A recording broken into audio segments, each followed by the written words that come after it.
complementar la evaluación en este aspecto, disponiendo la realización de estudios, en particular en lo referido al efecto sombra, para recabar antecedentes necesarios para hacerse cargo de la observación ciudadana vinculada a los efectos que se pueden generar en relación a la calidad de vida de las personas. Entre los antecedentes, señoría, este es un proyecto inmobiliario que se encuentra ubicado en la ciudad de Santiago, en la comuna de Ñuñoa, en las intersecciones de Irarrázaval Balcón, Avenida Américo Vespucio. Ingresó a través de una declaración de impacto ambiental en el año 2017 y consiste en la construcción de 4 torres y un sector de comercio en una superficie de 15.180 metros cuadrados, con un total de 1.752 departamentos, 2.133 estacionamientos para vehículos livianos, 8 para camiones y 1.072 bicicleteros. Señoría, durante la tramitación de la evaluación ambiental se dictaron 2 informes consolidados con sus respectivas adendas. Existió un periodo de participación ciudadana en conformidad a lo establecido en el artículo 94 del reglamento, y se solicitó un segundo periodo de participación ciudadana que fue desestimado por la autoridad en conformidad a lo establecido en el artículo 30 bis de la ley 19.300, por estimar que las modificaciones no implicarían un cambio significativo en el proyecto o en los impactos ambientales que se generan. Luego se dictó la RCA número 222, que calificó favorablemente el proyecto, y en contra de eso, de esa decisión, se dedujeron 7 reclamaciones administrativas por parte de los observantes del periodo de participación ciudadana. En lo que importa el recurso, señoría, hay una reclamación en que una observación, la reclamación vinculada a una observación que es vinculada a la luminosidad y efecto de refractación, fue declarada inadmisible. Luego se prosigue el procedimiento en sede administrativa y finalmente se dicta la resolución número 2 del director ejecutivo, que rechaza las reclamaciones deducidas. En contra de esa decisión se deducen las reclamaciones, los observantes PAC deducen la reclamación judicial, que en lo medular lo que impugna es que en definitiva señala no se consideraron debidamente las observaciones ciudadanas. Se debió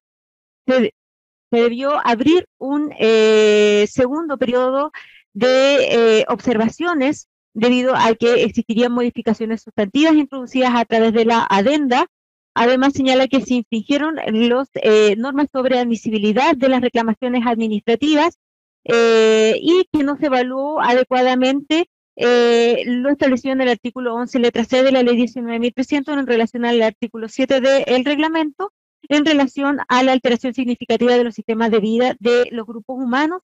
Y aquí, señoría, lo que hace es vincularlo con distintas materias vinculadas a los tiempos de desplazamiento, la congestión vehicular, el acceso a bienes y equipamientos, servicio, infraestructura, conectividad con el metro de Santiago, cálculo de la basura. Y en todos estos aspectos, señoría, lo que impugna y se relaciona con el recurso es el porcentaje de densidad poblacional que fue ocupado por parte de la autoridad.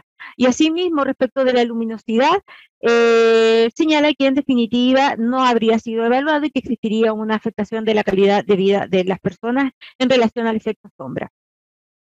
Se dictó la sentencia, señoría, y la sentencia lo primero que hace es hacerse cargo de las alegaciones vinculadas al abrir un segundo periodo de participación ciudadana, y en este aspecto señala que ello se encuentra regulado en la normativa que expone, y específicamente el artículo 30 de la ley y 96, perdón, del reglamento del CEIA, y lo que señala es que para que se abriera una nueva etapa de participación ciudadana debiera existir una alteración significativa en la ubicación de la obra o el proyecto, o en la extensión, magnitud o duración de los impactos ambientales. Y en este aspecto lo que señala es que si bien existió una modificación del estudio de impacto sobre el sistema de transporte urbano, que fue introducido en la adenda, lo cierto es que ello lo que hace es, son medidas de mitigación vial, y por lo tanto se disminuyen los posibles efectos que se puedan tener. Ahora, en relación al cambio del número de departamentos que disminuye, señala que de ello no podría derivar perjuicio alguno, y en la ampliación del área de influencia a la comuna de La Reina igualmente sería beneficioso por cuanto respetaría las unidades territoriales. Y desde esa perspectiva señala que no se pueden afectar sustantivamente los impactos ambientales del proyecto en los términos que permitan abrir un segundo periodo de participación ciudadana. Y luego señala que las medidas del estudio de impacto del sistema de transporte urbano y el compromiso voluntario Calle Viva, que tenía por objeto que esta fuera una calle eminentemente peatonal, en definitiva señala que si bien no fueron introducidas en la declaración de impacto ambiental, sino que solo en la adenda, de ello deriva que sí existe un vicio, pero este vicio no tiene la entidad para anular la evaluación en este aspecto. ¿Por qué? Porque efectivamente estas medidas fueron evaluadas por la autoridad y de ellas deriva que los impactos viales lo que hacen es disminuir, son medidas que son beneficiosas y por lo tanto igualmente sobre esta perspectiva no se podría dar la alteración significativa, que es el requisito, la exigencia para generar un nuevo periodo de participación ciudadana. Luego, señoría, se hace cargo respecto de la debida consideración de las observaciones ciudadanas en el medio humano, y en este aspecto se hace cargo de lo que fue señalado por los reclamantes en relación al porcentaje que fue utilizado de densidad poblacional para efectos de pronunciarse respecto de las distintas materias. Señala que la autoridad utilizó el 3,2%, el 3,2 de habitantes por vivienda que fue establecido en el censo del año 2017, en circunstancias que para el reclamante debía utilizarse el 4 habitantes por vivienda en conformidad a lo establecido en el artículo 2.2.5 de la Ordenanza General de Urbanismo y Construcción. Lo que señala el sentenciador es que el cálculo de densidad poblacional fue efectuado correctamente, porque efectivamente se utilizó el escenario más desfavorable en atención a que Ñuñoa tiene una densidad poblacional de 2,4 habitantes y se usó en cambio este 3,2 por habitantes que sería de la comuna de La Reina, y por lo tanto es correcto sin que sea aplicable el de 4 habitantes establecido en la norma de la Ordenanza General de Urbanismo y Construcción, porque ello regula el espacio. Es una norma que está hecha para determinar el espacio que debe ser donado para espacio público de los proyectos inmobiliarios.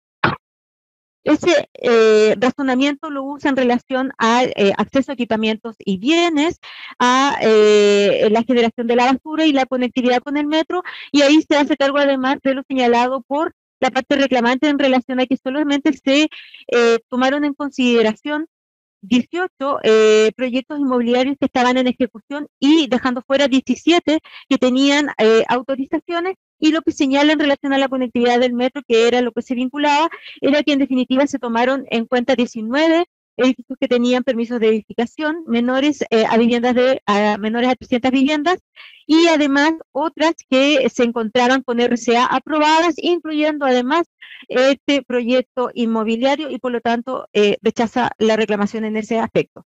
Y luego, señorías, se hace cargo de la luminosidad y de la refracción. Señala que esta fue una observación que fue introducida por Alejandra Bustamante y que se señalaba que en definitiva no se habían acreditado los efectos adversos por falta de luminosidad. Señala que esta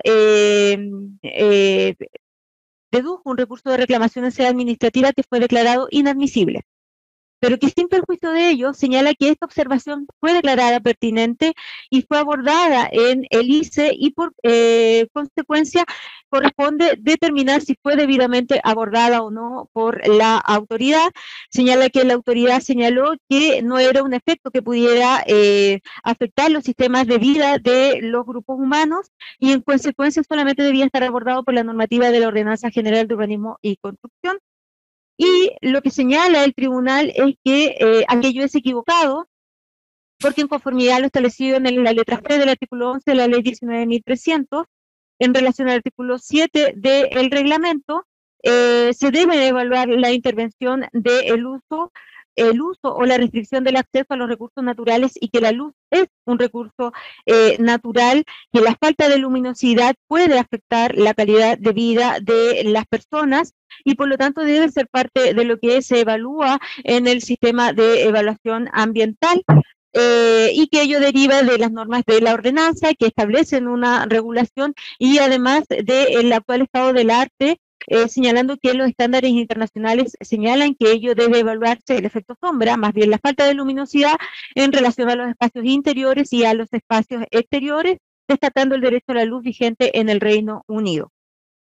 En este contexto señala que las respuestas dadas por la autoridad son en extremo escuetas, no se realiza un análisis completo y suficiente respecto de la materia que fue planteada en la observación, que no se presentaron antecedentes necesarios para justificar la inexistencia de los efectos del artículo 11, letra C, siendo además insuficientes las respuestas dadas por la autoridad y por lo tanto acoge la reclamación en esa materia.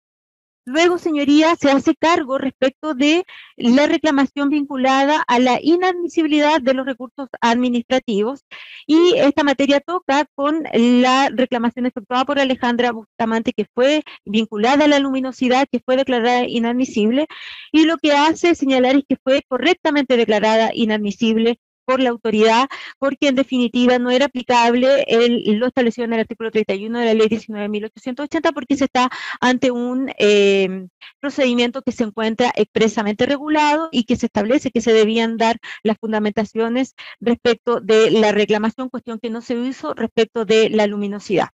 Y luego, señoría, al hacerse cargo de la alegación vinculada a la falta de motivación del acto administrativo vinculado a que no se haría cargo de la materia vinculada a la luminosidad, señala que no se es inoficioso hacerse cargo de ello desde dos perspectivas. Primero, porque efectivamente fue declarado inadmisible y por lo tanto no tenía por qué hacerse cargo la resolución reclamada de esa materia, y segundo, porque además la observación no fue debidamente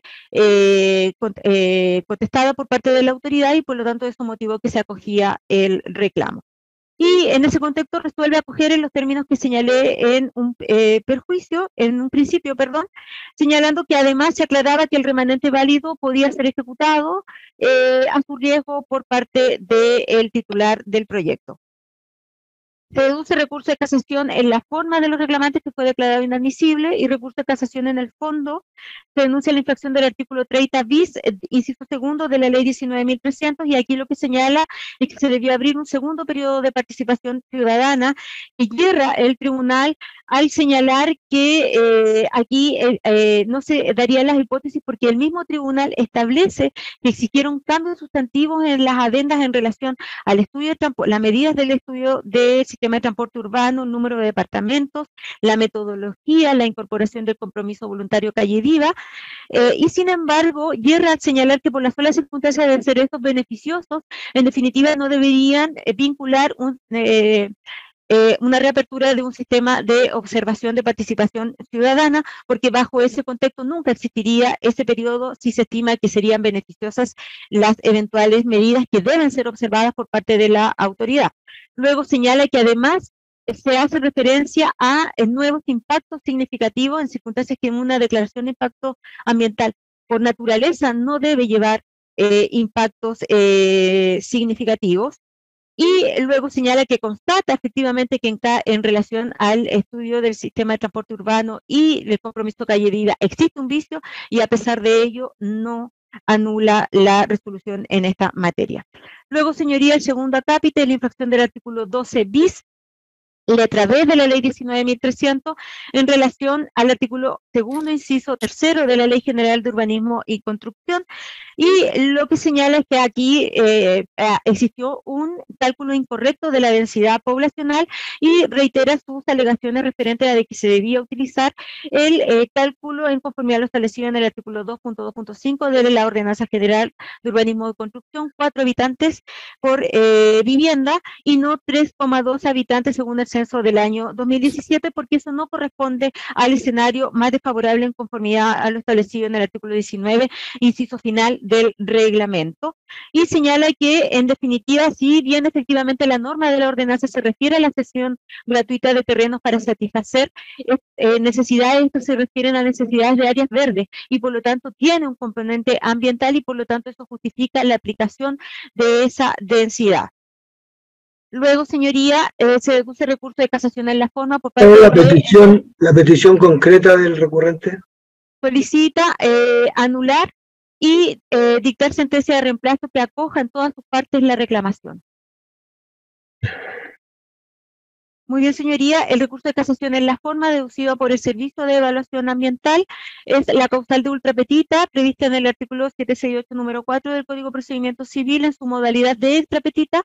¿Por qué? Porque señala que aquí lo único que estaba sometido a la controversia del tribunal en relación a la luminosidad se vinculaba con la inadmisibilidad de la reclamación administrativa deducida por Alejandra Bustamante y que el tribunal señaló que estaba bien declarada inadmisible y en consecuencia no procedía que el tribunal realizara un examen de legalidad respecto del acto administrativo, por cuanto no tenía competencia para ello, dado que no estaba dentro de las cuestiones que estaban sometidos a su conocimiento. Luego, señoría, deduce recurso de casación en el fondo, denunciando la infracción de los artículos 2 y 5 de la Ley General de Urbanismo y Construcción y los artículos 2.23, 2.6.3 y 2.6.11 de la Ordenanza General de Urbanismo y Construcción, porque señala que corresponde a la municipalidad respectiva fiscalizar el cumplimiento de lo establecido en relación a la altura de los edificios y el eventual efecto sombra, por cuanto estos forman parte del instrumento de planificación territorial y en específico al plan regulador comunal de la comuna de Ñuñoa y por lo tanto es esta la municipalidad la que debe fiscalizar su cumplimiento. Señala que en definitiva en la evaluación ambiental se pidió el certificado de informaciones previas a la Municipalidad de Ñuñoa. La Municipalidad de Ñuñoa realizó ciertas observaciones en relación a esta materia y el titular del proyecto lo que hizo en el anexo 2 de la adenda 1 fue presentar el plano de sombras y luego de que se presentara este y que se verificara que se cumplía con la normativa establecida en la ordenanza, se dejaron de realizar observaciones por parte de la Municipalidad porque efectivamente no se superaba en el análisis el volumen proyectado no superaba el 80% del volumen teórico, que es lo exigido en la Ordenanza General de Urbanismo y Construcción.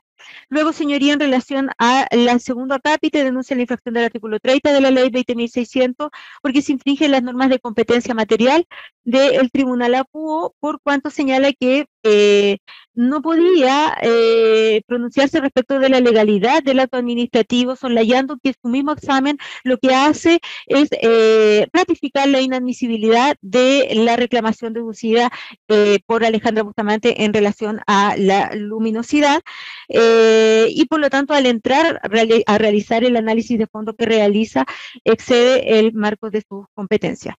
Luego, señoría, en el tercer acápite señala que existiría una infracción del artículo 11, letra C, de la ley 19.300 en relación al artículo 7, inciso sexto, letra A del reglamento, por cuanto señala que hay una errada interpretación de la normativa en relación a los eventuales impactos vinculados al artículo 11, letra C, porque señala que para establecer una alteración significativa de los sistemas de vida en relación o vinculada a los impactos sobre la calidad de vida, se debe considerar la magnitud de la intervención, el uso o la restricción del acceso a los recursos naturales siempre que estos sean utilizados para el sustento económico y tradicional, y que es desde este último requisito del que prescinde totalmente la autoridad, porque en definitiva el recurso natural aquí se vincula a la luminosidad, pero este indudablemente no cumple con la exigencia de haber sido utilizado para el sustento económico o tradicional. Solicita anular y dictar sentencia de reemplazo que rechace la reclamación. El recurso, finalmente, señoría, deduce recurso de casación en la forma, el titular del proyecto. El primer vicio contemplado es del artículo 26, inciso cuarto, en relación al artículo 25 de la ley 20.600 y en relación al artículo 170 del Código de Procedimiento Civil, el 170 número 4, falta de consideraciones de hecho y de derecho, y aquí la hace coincidir en las consideraciones que serían contradictorias, que se anulan entre sí. y esto lo relaciona con que en definitiva el tribunal hace un análisis respecto de la declaración de inadmisibilidad de la reclamación deducida en sede administrativa de Alejandra Bustamante en relación a la luminosidad, la valida, y sin perjuicio de ello, de forma completamente contradictoria, lo que hace es hacer un análisis de la observación ciudadana deducida por aquella en relación a la luminosidad, lo que le permite en definitiva acoger en ese aspecto la reclamación y anular el acto impugnado, cuestión que configura el vicio que es denunciado. Luego, señoría, en el segundo acápite es la misma causal, falta de consideraciones de hecho y de derecho, pero aquí la hace consistir en que en definitiva el tribunal señala que no se acompañaron antecedentes para descartar la inexistencia de los efectos del artículo 11, letra C de la ley 19.300 en relación al artículo 7 del reglamento, en circunstancias que su parte acompañó los planos de sombra que acreditan el cumplimiento de la normativa prevista en la Ordenanza General de Urbanismo y Construcciones, por cuanto en definitiva no se superan las establecidas en la normativa específica, y que en el anexo 2.7 de la adenda número 1 del proyecto reitera, acompaña los planos y las láminas que acreditan que no se superan los volúmenes de sombra en ninguna de las orientaciones del proyecto. Luego, señoría, deduce recurso de casación en el fondo, donde denuncia la infracción del artículo 17, número 6 de la ley 20.600, porque señala que aquí lo que se ha infringido, señoría, es la normativa en la medida que de ella se deriva que se exige el agotamiento de la sede de la vía administrativa para llegar a la reclamación judicial. Y aquí señala que existe una triple vinculación entre la evaluación ambiental, las reclamaciones administrativas y la reclamación judicial, y solo se puede llegar a la reclamación judicial en la medida que la materia fue abordada por una reclamación en sede administrativa que fue resuelta debidamente por la autoridad, cuestión que no se cumple en la especie porque, en definitiva, la reclamación ambiental de luminosidad de Alejandra Bustamante vinculada a la observación de luminosidad fue declarada inadmisible. Ese acto no fue impugnado por parte de la reclamante, y por lo tanto la resolución que resuelve las reclamaciones administrativas no tenía por qué hacerse cargo de la materia, no se hace cargo de esa materia, y por lo tanto ello no podía ser objeto de una reclamación y análisis, reclamación judicial y análisis del Tribunal Ambiental.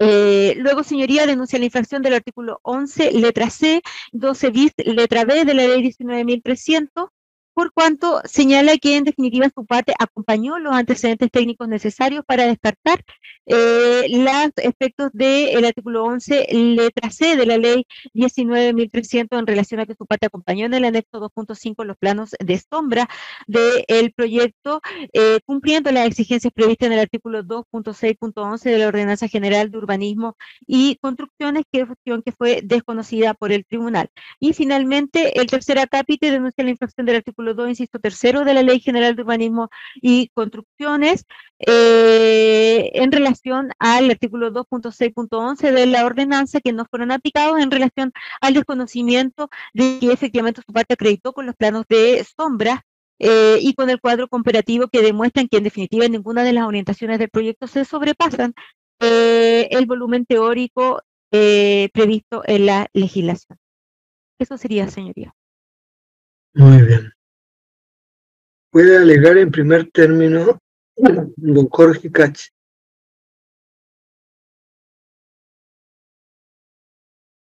Muy bien, señor presidente, no sé si se escucha bien.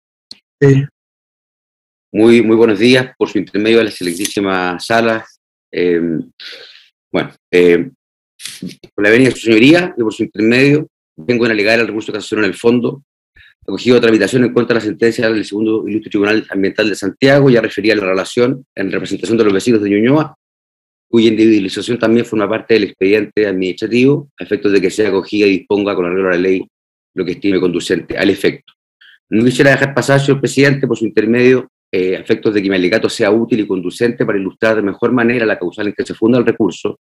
Quisiera centrar mi alegación en aquellas consideraciones de hecho y de derecho que permitan profundizar aquellas infracciones que se evidencian en la sentencia recurrida y el modo que éstas han influido en el dispositivo del fallo, obviamente sin reproducir el recurso ni repetir cuestiones que ya ha señalado la relación de manera bastante completa y suficiente. Me llama la atención, como elemento de contexto, señor presidente, las declaraciones que hoy día formula el titular en el diario financiero respecto a que esto sería una causa fácil para la Corte Suprema. Yo discrepo de aquello. No, disculpe. Sí, un elemento. No tenemos idea nosotros de nada más que no sea lo que está el derecho, está bien, le pido disculpas. Le pido disculpas solamente. No he leído y nadie ha leído eso. Sí. No tengo idea. Sostenieron que era fácil la causa. Yo creo que es una causa compleja. Y yo quisiera referirme, señor presidente, si me permite, a quienes represento brevemente, quienes obviamente son vecinos de la comuna de Ñuñoa. Como un elemento de contexto, dado la creciente resguardo, protección que ha dado la judicatura especializada y en particular este máximo tribunal al concepto de la calidad de vida de las personas en el marco de la evaluación ambiental de proyectos de inversión. Se trata de vecinos, señor presidente, que han acompañado la tramitación ambiental de este proyecto desde el año 2017 a través de reuniones, minutas, incluso de movilizaciones sociales, donde no han pedido ni nada más ni nada menos que este proyecto se evalúe bien, a través de un estudio de impacto ambiental. Son vecinos que poseen una raigambre en la comuna de hace más de décadas, cuyos impactos además y afectaciones han sido debidamente descritos en el recurso, pero que lo realzo por la sencilla consideración, señor presidente, no solo porque los represento, sino porque además han demostrado durante 5 años un acompañamiento serio a través de formulaciones y observaciones bastante profundas al proyecto. Le han dedicado buena parte de su tiempo y vida a este proyecto. ¿Cómo se configura entonces, para entrar en materia, señor presidente, la infracción? En primer lugar, el artículo 30 bis, inciso segundo de la ley 19.300, se configura sobre la base de una construcción jurisprudencial del Instituto Tribunal Ambiental de Santiago que no solamente infringe la norma señalada, sino que también desacopla la justicia ambiental de la justicia social en aquellos aspectos que le son discrecionales, dirigiendo el derecho ambiental en un sentido completamente opuesto al que aspira una sociedad que ha expresado su voluntad de incidir en los asuntos de interés nacional y colectivo de manera inédita en la historia de nuestro país. La referida construcción jurisprudencial, señor presidente, contenida en el considerando 25º de la sentencia recurrida, proscribe de manera categórica la posibilidad de decretar un segundo periodo de participación ciudadana en el marco del referido artículo, cuando a juicio del tribunal dichas medidas hayan sido tendientes a disminuir los impactos ambientales del proyecto. Sostiene su tesis y jurisprudencia razonando sobre la base de 2 causas que falló durante el año 2019, una asociada a un proyecto hidroeléctrico de pasada, otra hacia un sistema de manejo de purines, donde señala que, atendida que las medidas introducidas por el titular en el marco de la evaluación ambiental solo tendieron a disminuir los impactos ambientales del proyecto, por esa sola razón, a juicio del tribunal, proscribe, ¿no es cierto?, de esa forma la posibilidad de que exista una segunda participación ciudadana. ¿Cómo lo hace en concreto? Extendiendo su análisis y pronunciamiento a cuestiones de mérito y discrecionalidad que son de facultad exclusiva y excluyente de la administración. En concreto, en lo referido a la ponderación que hace respecto a la entidad de las modificaciones introducidas al proyecto por el titular de la evaluación ambiental, a efectos de determinar o no la procedencia de una participación ciudadana. Lo hace específicamente arrogándose en concreto la facultad prevista en el artículo 96, su tercero del reglamento del sistema de evaluación de impacto ambiental, que proviene de la competencia otorgada al CEA en el artículo 30 bis de la ley 19.300, consistente en determinar una cuestión que es muy técnica y es propia de la evaluación ambiental, que es la alteración significativa en las partes, la ubicación de las partes, obras o acciones del proyecto o actividad, y o en la extensión, magnitud o duración de los impactos ambientales generados. Esa evaluación, que le corresponde exclusivamente a la autoridad ambiental, se la arroga la sentencia recurrida, asignándole ponderaciones de mérito, juicios de valor a criterios que son que han sido debidamente expresados por la autoridad ambiental sobre la base de normas que no se han tenido en consideración al momento de, si se examina con detalle, desarrollar el razonamiento de esos considerandos. Dicho examen tiene como propósito, me refiero al examen que corresponde hacer en función del artículo 36, del 96, inciso tercero del reglamento, tiene como único propósito identificar si las modificaciones al proyecto han sido sustantivas de manera de verificar si procede o no una segunda participación ciudadana. Esto, excelentísimo tribunal, no solamente excede el control de legalidad al que está llamado el tribunal ambiental, sino que agrega sin razonamiento propio aquellas respuestas otorgadas por el titular en las adendas y, en consecuencia, con esa sola información, realiza un juicio de valor respecto a su eventual disminución de los impactos ambientales. Así, de este modo, el Tribunal Ambiental, en un espacio donde posee una discrecionalidad en esta materia, resuelve abiertamente en contra de la participación ciudadana. El razonamiento expuesto se consigna en cada uno de los considerandos, señor presidente, que desestiman que las modificaciones introducidas al proyecto de la distinta adenda puedan modificarlo sustantivamente y, como hemos dicho, proscribe de manera categórica una segunda PAC. En el considerando segundo de la sentencia, se indican las modificaciones introducidas por el titular en la adenda, ninguna de las cuales, como se ha dicho, se consideró como sustantiva y, en consecuencia, ninguna de ellas pudo ser objeto de la PAC. Si se examinan dichas medidas, excelentísimo tribunal, no las voy a repetir por razones obvias, se podrá dar cuenta de que la valoración que se hace es de mérito, es de valor y excede por lejos las competencias normativas a las que está llamado el tribunal y, por lo tanto, suple a la autoridad ambiental.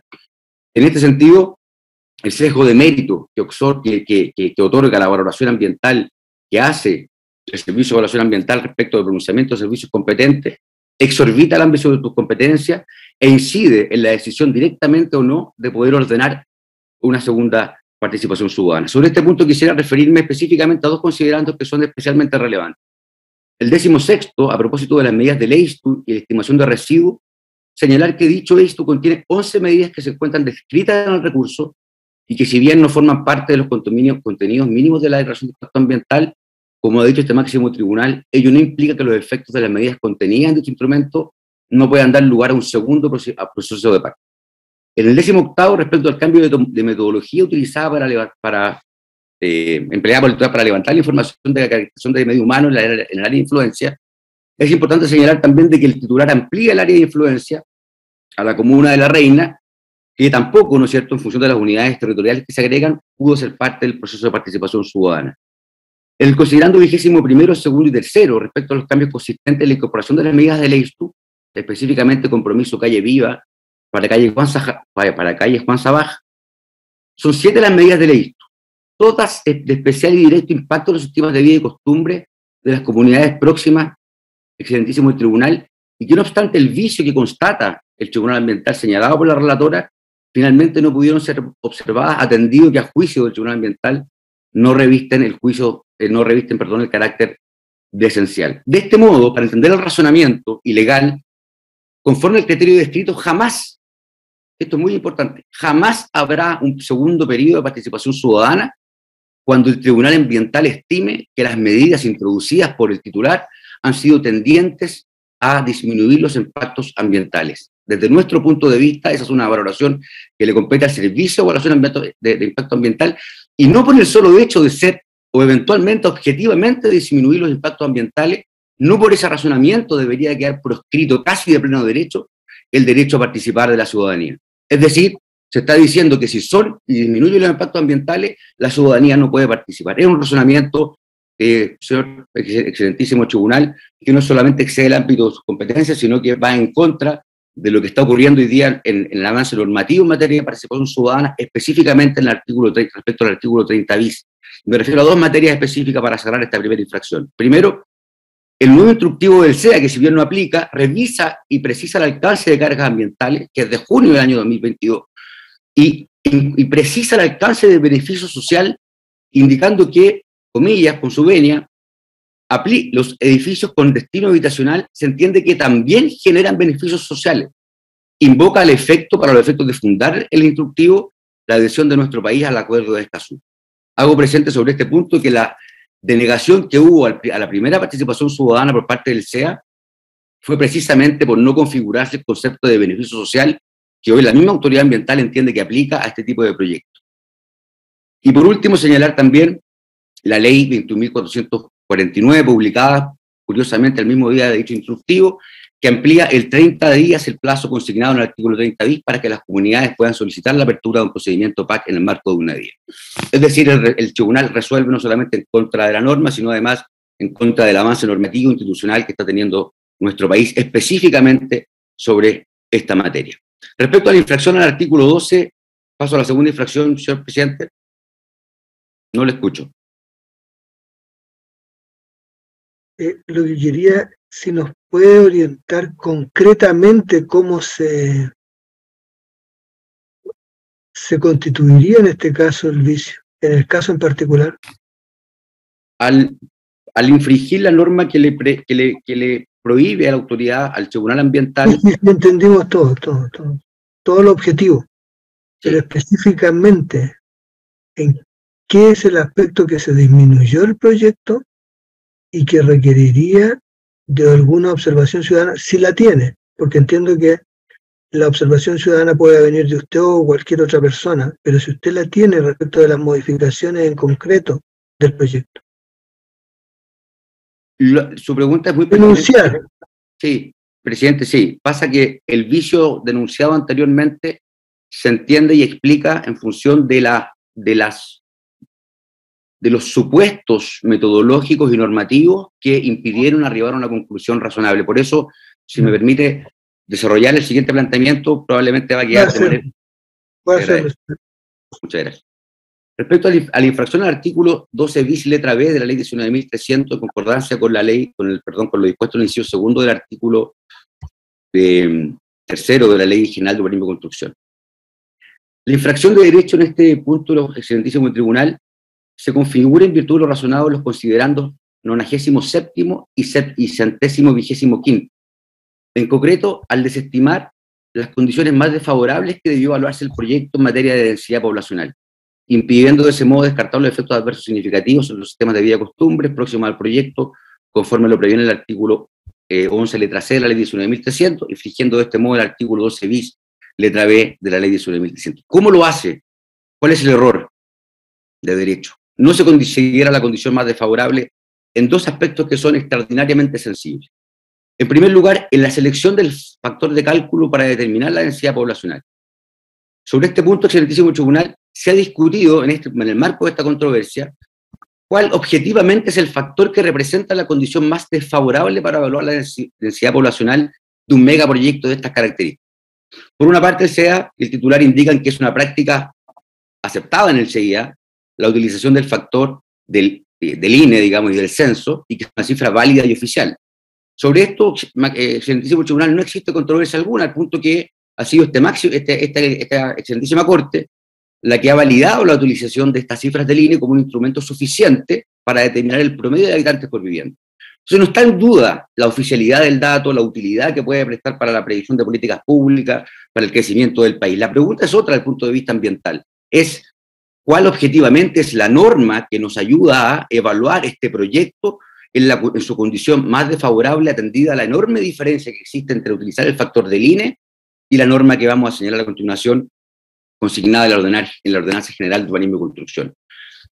Por lo tanto, es precisamente eso lo que se alega. No se discute la validez y oficialidad del dato del INE, sino cómo evaluamos ambientalmente, en su peor escenario, este proyecto en cuanto a su densidad poblacional.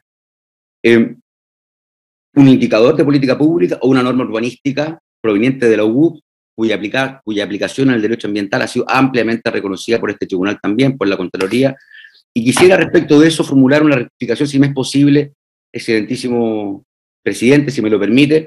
En el recurso hicimos referencia al artículo 2.2.5 de la UUP, que efectivamente, si bien busca un objetivo de protección ambiental y tiene que ver con la obligación asociada a la cesión de espacio público, áreas verdes, recreación, hay una norma más específica todavía, si es que no le gusta al titular. El artículo 2.1.22 de la misma UUP, que dice que los instrumentos de planificación territorial, con su venia, señor presidente, rápidamente, que los instrumentos de planificación territorial que fijen densidad deberán expresar la densidad bruta en habitantes por hectárea y se entenderá que su equivalencia o conversión de número de viviendas será igual al valor que resulte de dividir la densidad poblacional por el coeficiente 4. El parámetro de densidad establecido en los instrumentos de planificación territorial solo se aplicará al destino de vivienda del tipo de uso residencial. Cerrando este punto, señor presidente, conviene tener presente que tanto el CEA como el titular han ocupado la misma ordenanza en distintos aspectos de la evaluación ambiental de este proyecto. El titular, a efectos de calcular el número de personas que ocuparán las 198 oficinas del proyecto, como también invoca la UUP para determinar la norma aplicable para justificar el cumplimiento del efecto sombra y luminosidad. Lo propio hace el CEA en el ICE al descartar, para dar por acreditado, digamos, el cumplimiento de dichos aspectos sobre la base de la misma ordenanza. Esa es una primera consideración respecto al factor de cálculo, más allá, insistimos, de la oficialidad del dato, que por supuesto sirve, pero para un proyecto de estas características, que ha dicho además en sus descargos que ha cumplido con las condiciones mínimas exigibles a una DIA, razonablemente lo que corresponde es cuestionarse cuál es el factor de cálculo más preciso. Y por último, referirme a no consideración, señor presidente, de 17 permisos de edificación vigentes, que tanto disponibles en la página, disponibles en la DOM de la Municipalidad de Ñuñoa, otorgados en el área de influencia del proyecto durante los años 2017 y 2019, que además no fueron objeto de pronunciamiento alguno en la sentencia recurrida. Esto es de la mayor gravedad, señor presidente, porque si se acepta el factor de cálculo de 4 personas por vivienda y se incorporan en la evaluación ambiental los 17 permisos de edificación que no fueron considerados, las conclusiones en términos de densidad poblacional inciden significativamente en la subestimación de los impactos y conclusiones asociados a los efectos adversos significativos sobre los sistemas de vida y costumbres, lo que impide materialmente descartarlo. Así, y esto es bien importante porque ejemplifica de buena manera el error que se puede estar cometiendo, el efecto práctico de considerar como condición más desfavorable de la evaluación ambiental de este proyecto el factor de 4 habitantes por vivienda que consigna la UC, y la incorporación de 17 permisos de edificación otorgados en el área de influencia, es de extrema complejidad ambiental, sociocultural, económica y otras consideraciones que se desarrollan en profundidad en el punto 2.2.3 de la guía sobre el asentamiento de comunidades humanas en el SEA, lo que no fue debidamente abordado por la autoridad. La relevancia de esto es que, conforme a la misma información aportada por el titular, este proyecto en conjunto con otros 18 proyectos inmobiliarios considerados en área de influencia, que son listados por el titular, significan un aumento de un 24% de la población en el área de influencia del proyecto al año 2024. Esto se traduce casi en 29.380 habitantes más en la comuna de Ñuñoa. Esa es por la información del titular. Sin embargo, si utilizamos los factores que hemos señalado, considerando las 1.752 unidades de departamentos que considera el proyecto, el aumento de la población en la comuna del proyecto por sí solo aumenta de 5.600 personas a 7.008 personas. Asimismo, si se considera el mismo factor de cálculo al momento de considerar los 18 proyectos inmobiliarios que reconoce el proyecto, en que el titular identifica 4.481 unidades de departamento, la población que estos aportan, considerando además el proyecto del titular, supera ampliamente la proyección estimada en la evaluación ambiental al año 2024, pasando de 14.339 personas a casi 18.000 personas en el área de influencia. De este modo, de considerarse el factor de cálculo señalado, señor presidente, el aporte del proyecto al año 2024 alcanza casi un 30%, sobre 6 puntos más de los evaluados ambientalmente por la autoridad ambiental. A este análisis, como se ha señalado, deben incorporarse todavía más los 17 permisos de edificación omitidos sin ninguna razón, que consideran adicionalmente 452 unidades más de departamentos, equivalentes a 3.624 personas adicionales al área de influencia. Esta información fue requerida al titular a través del ordinario 701 del año 2009 en la adenda complementaria, punto 92.7, con su venia específicamente. Se solicita al titular complementar y ajustar su información respecto del área de influencia del proyecto y la densidad resultante en base a los antecedentes disponibles en el municipio, correspondiente a los permisos de edificación otorgados y ante proyectos dentro del área de influencia. Nada de eso se aporta, nada de eso se responde. Por último, cabe hacer presente, excelentísimo tribunal, que tampoco fueron considerados los proyectos inmobiliarios emplazados en la comuna de La Reina, cuya área de influencia, como hemos dicho, se amplió durante la evaluación ambiental. En consecuencia, tampoco pudo participar la gente de Ñuñoa, ni tampoco fueron considerados los proyectos inmobiliarios para efectos de calcular la densidad poblacional. De este modo, con excepción del proyecto listado en el número 1 por parte del titular de los 18 proyectos inmobiliarios que el titular identifica en el área de influencia, es importante para efectos de órdenes de magnitud señalar que el único proyecto que supera las 300 unidades es uno que se llama que está ubicado en Irraza, el 5455, que considera 492 unidades. Los 17 proyectos restantes, ninguno supera las 300, salvo Egaña, que alcanza las 1.752 unidades. Estamos hablando de edificios de 100, 150 departamentos versus un proyecto que irrumpe con casi 1.800 personas. En síntesis, excelentísima Corte, lo que se debe evaluar ambientalmente bajo la condición más desfavorable en estricto rigor es el impacto que generará la llegada de aproximadamente 22.000 personas más al área de influencia y no de 14.000, como ha sostenido la autoridad, debiendo considerar los siguientes elementos: 4 habitantes por vivienda, los 18 proyectos inmobiliarios que identifica el titular adicional al suyo, los 17 permisos de edificación que fueron requeridos por la municipalidad y no fueron incorporados al procedimiento de evaluación ambiental, y también aquellos proyectos que forman parte del área de influencia del proyecto y que están en la comuna de La Reina y que, como dijimos, no fueron considerados. Las fallas metodológicas y el tribunal, termino, impidieron justificar no pudieron justificar adecuadamente el área de influencia del proyecto, una correcta caracterización de la línea de base y, en consecuencia, de una adecuada justificación respecto a la inexistencia de los impactos adversos significativos a que se refieren los artículos que hemos señalado.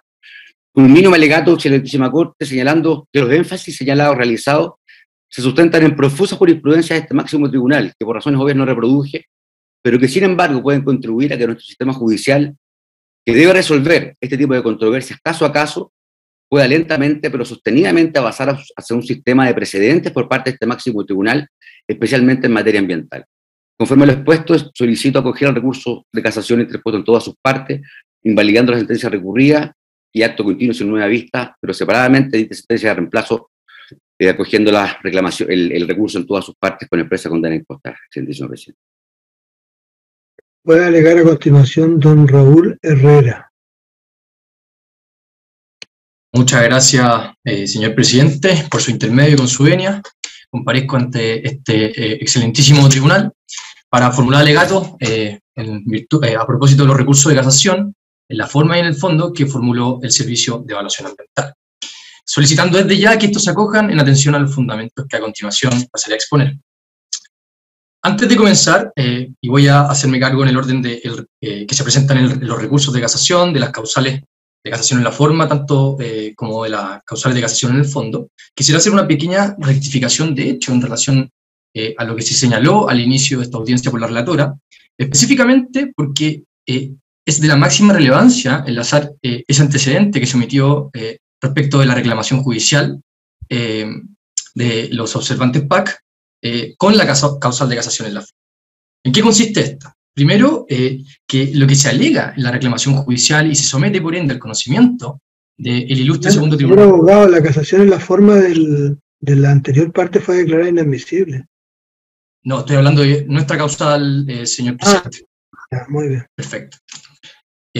Lo que se omitió en la relación es que lo que se alegó concretamente respecto de la observación y la posterior reclamación administrativa de doña Alejandra Bustamante relativa precisamente al efecto sombra y las cuestiones relativas a la luminosidad, fue única y exclusivamente circunscrito a la decisión del director ejecutivo del SEA al conocer de los recursos administrativos de declarar inadmisible dicha reclamación administrativa. Por tanto, el director ejecutivo, la directora ejecutiva del Servicio de Evaluación Ambiental no conoció del fondo de esta observación, de esta materia ambiental. Por tanto, malamente, y aquí voy a hacer el enlace con la causal de casación en la forma, que como bien sí se señaló, consiste en la causal de ultrapetita del artículo 168. Yo lo tengo así registrado acá. Sí, solamente hice la precisión. Señor abogado, ¿me escucha? Luminosidad, efecto sombra y refractación. Declarado inadmisible. Luminosidad y refractación. Tramitado, efecto sombra. Eso fue lo que dijo la señora relatora. En cuanto al fondo, señor presidente, no se está hablando de cómo resolvió la autoridad administrativa.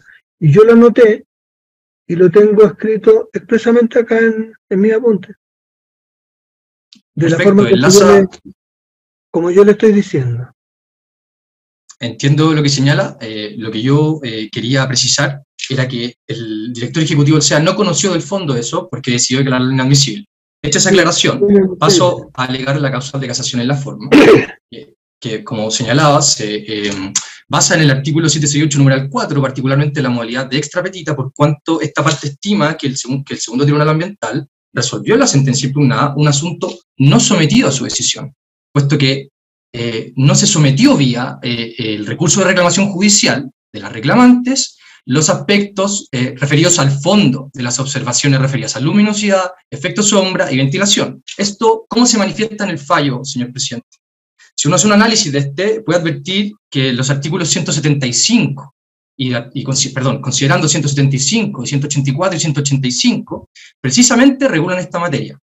Más específicamente aún, en el capítulo 3 de la parte considerativa del recurso impugnado en autos, se señala expresamente, y cito con su venia, señor presidente, al momento de titular este capítulo, que denomina por lo demás el mismo Tribunal Ambiental.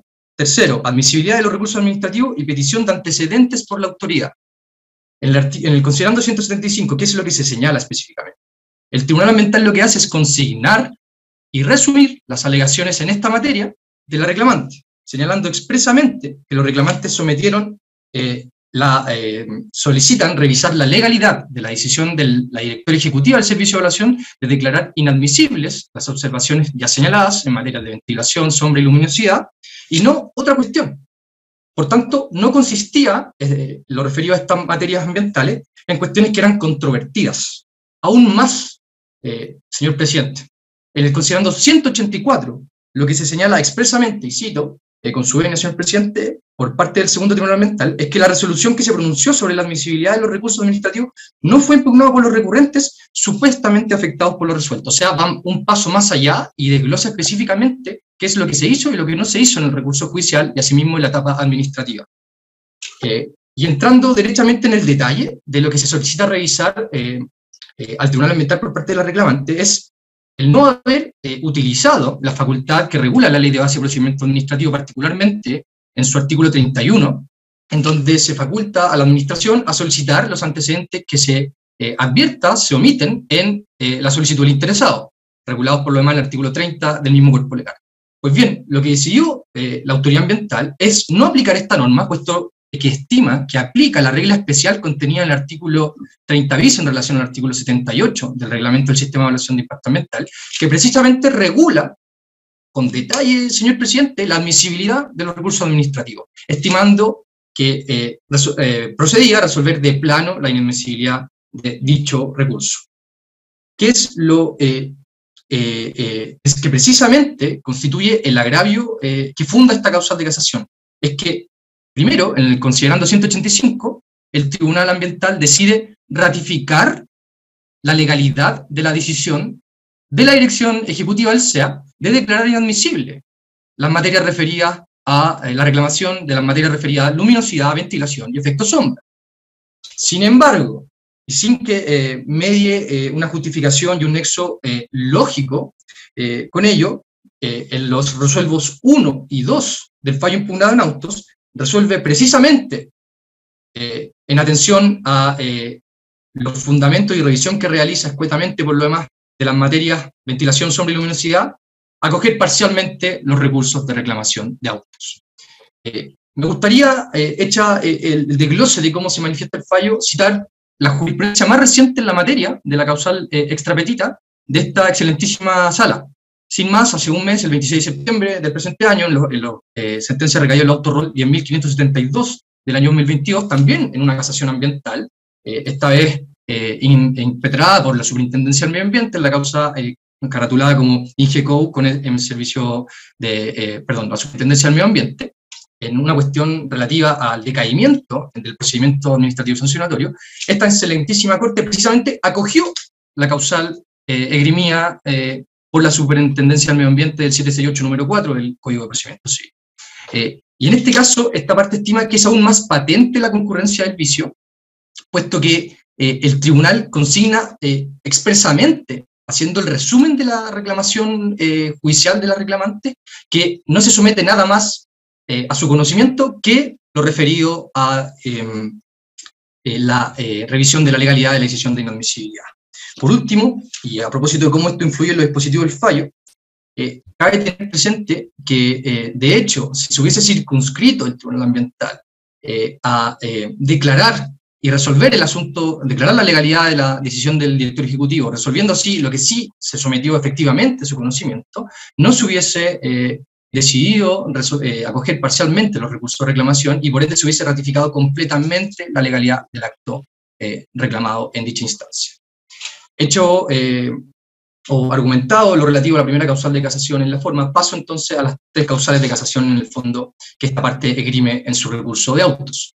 En primer término y en estrecha relación con lo ya señalado, quisiera volver a, pero desde la perspectiva de los artículos 30 de la ley 20.600, que regula precisamente el contenido de la sentencia y el ámbito de competencia y los límites que el legislador ambiental le entrega desde la perspectiva de los aspectos procesales materiales al Tribunal Ambiental en relación con el artículo 108 del COD, que regula precisamente y define qué es lo que se entiende por competencia en nuestro ordenamiento jurídico, que lo referido a cómo el Tribunal Ambiental conoce, resuelve y se excede respecto a las materias sometidas a su conocimiento por parte de la observante Alejandra Bustamante, en lo referido a las materias de ventilación, luminosidad y sombra, incurren en una infracción que solamente influye en los dispositivos del fallo, como voy a pasar a explicar a continuación. Para no reproducir los argumentos y los considerandos que recién señalé respecto a la casación en la forma, me remito a ellos, enfatizando una cuestión súper específica, señor presidente. En cuanto el Tribunal Ambiental reconoce en el considerando 175 que lo único que se somete a su conocimiento es la solicitud de revisar la legalidad de la declaración de inadmisibilidad, aun cuando, como lo hace por lo demás, estimare que debe revisarse el fondo de la cuestión debatida en términos ambientales, lo único que pudo haber hecho no era retrotraer el procedimiento a la etapa de evaluación, puesto que eso excede la competencia que le reconoce específicamente el artículo 30 de la ley 20.600.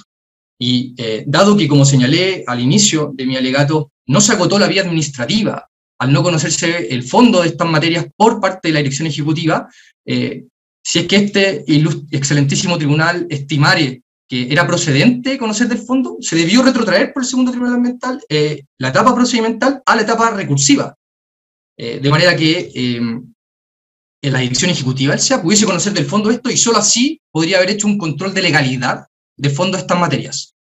Por tanto, lo que realizan los resuelvos 2 y 3, y aquí es como se manifiesta el vicio de infracción de derecho en el fondo, excede las competencias materiales determinadas en los artículos 30 de la 20.600 y el artículo 108 del COD, de manera tal que solo cabe reiterar la solicitud de que se acoja esta causal de casación en el fondo. En cuanto, y esto es lo sustantivo de los presentes alegatos, desde la perspectiva más mediática, si se quiere, señor presidente, hice relación con la infracción de la normativa urbanística, particularmente los artículos 2 y 5 de la Ley General de Urbanismo y Construcción en relación a los artículos 2.1.23, 2.6.3 y 2.6.11 de la Ordenanza General de Urbanismo y Construcción. Como bien se señaló en la relación, señor presidente, esta parte estima que el análisis, esto a modo introductorio, de la normativa urbanística debe ser realizado de manera sistemática con la normativa que regula la ley 19.300 en materia ambiental y su reglamento. Y así voy a estructurar este capítulo de la casación en el fondo en 4 partes fundamentales. La primera de ellas será a propósito de una consideración preliminar acerca de la naturaleza jurídica de la normativa urbanística en cuanto se relaciona estrechamente con el CIA. En segundo lugar, voy a dar cuenta desde una perspectiva abstracta del análisis de derecho relativo a las normas recién citadas y que se estiman infringidas por esta parte en la sentencia impugnada. En tercer lugar, haré el análisis específico de cómo se manifiesta esta infracción de derecho y cómo influye el dispositivo del fallo, para cerrar con unas consideraciones finales relativas a esta causal. En ese sentido, como bien estaba señalando, una interpretación sistemática de la normativa urbanística recién citada permite concluir 2 cosas, señor presidente. En primer término, y a la luz del artículo 2 y 5 de la Ley General de Urbanismo y Construcción, que la planificación urbana, desde la perspectiva de su consideración como instrumento de gestión ambiental, se le encuentra entregada, desde la perspectiva de su diseño, a órganos distintos del Servicio de Evaluación Ambiental, particularmente a los municipios, que tienen el deber de velar por la aplicación recta de uno de los niveles de aplicación de la Ley General de Urbanismo y Construcción, que es precisamente su ordenanza, que regula los aspectos reglamentarios y técnicos en materia urbanística. En segundo lugar, y como veré más adelante, que específicamente las cuestiones relativas al diseño de la construcción de edificaciones, incluidas aquellas en alturas, y asimismo la planificación en áreas urbanas de nuestro territorio, también se le encuentran entregadas a estos dos instrumentos, la Ley General de Urbanismo y la UUC, pero asimismo, y por expreso mandato de este último, a los instrumentos de planificación territorial. Particularmente en el caso de autos relevante considerar lo que señala el Plan Regulador Comunal de la comuna de Ñuñoa.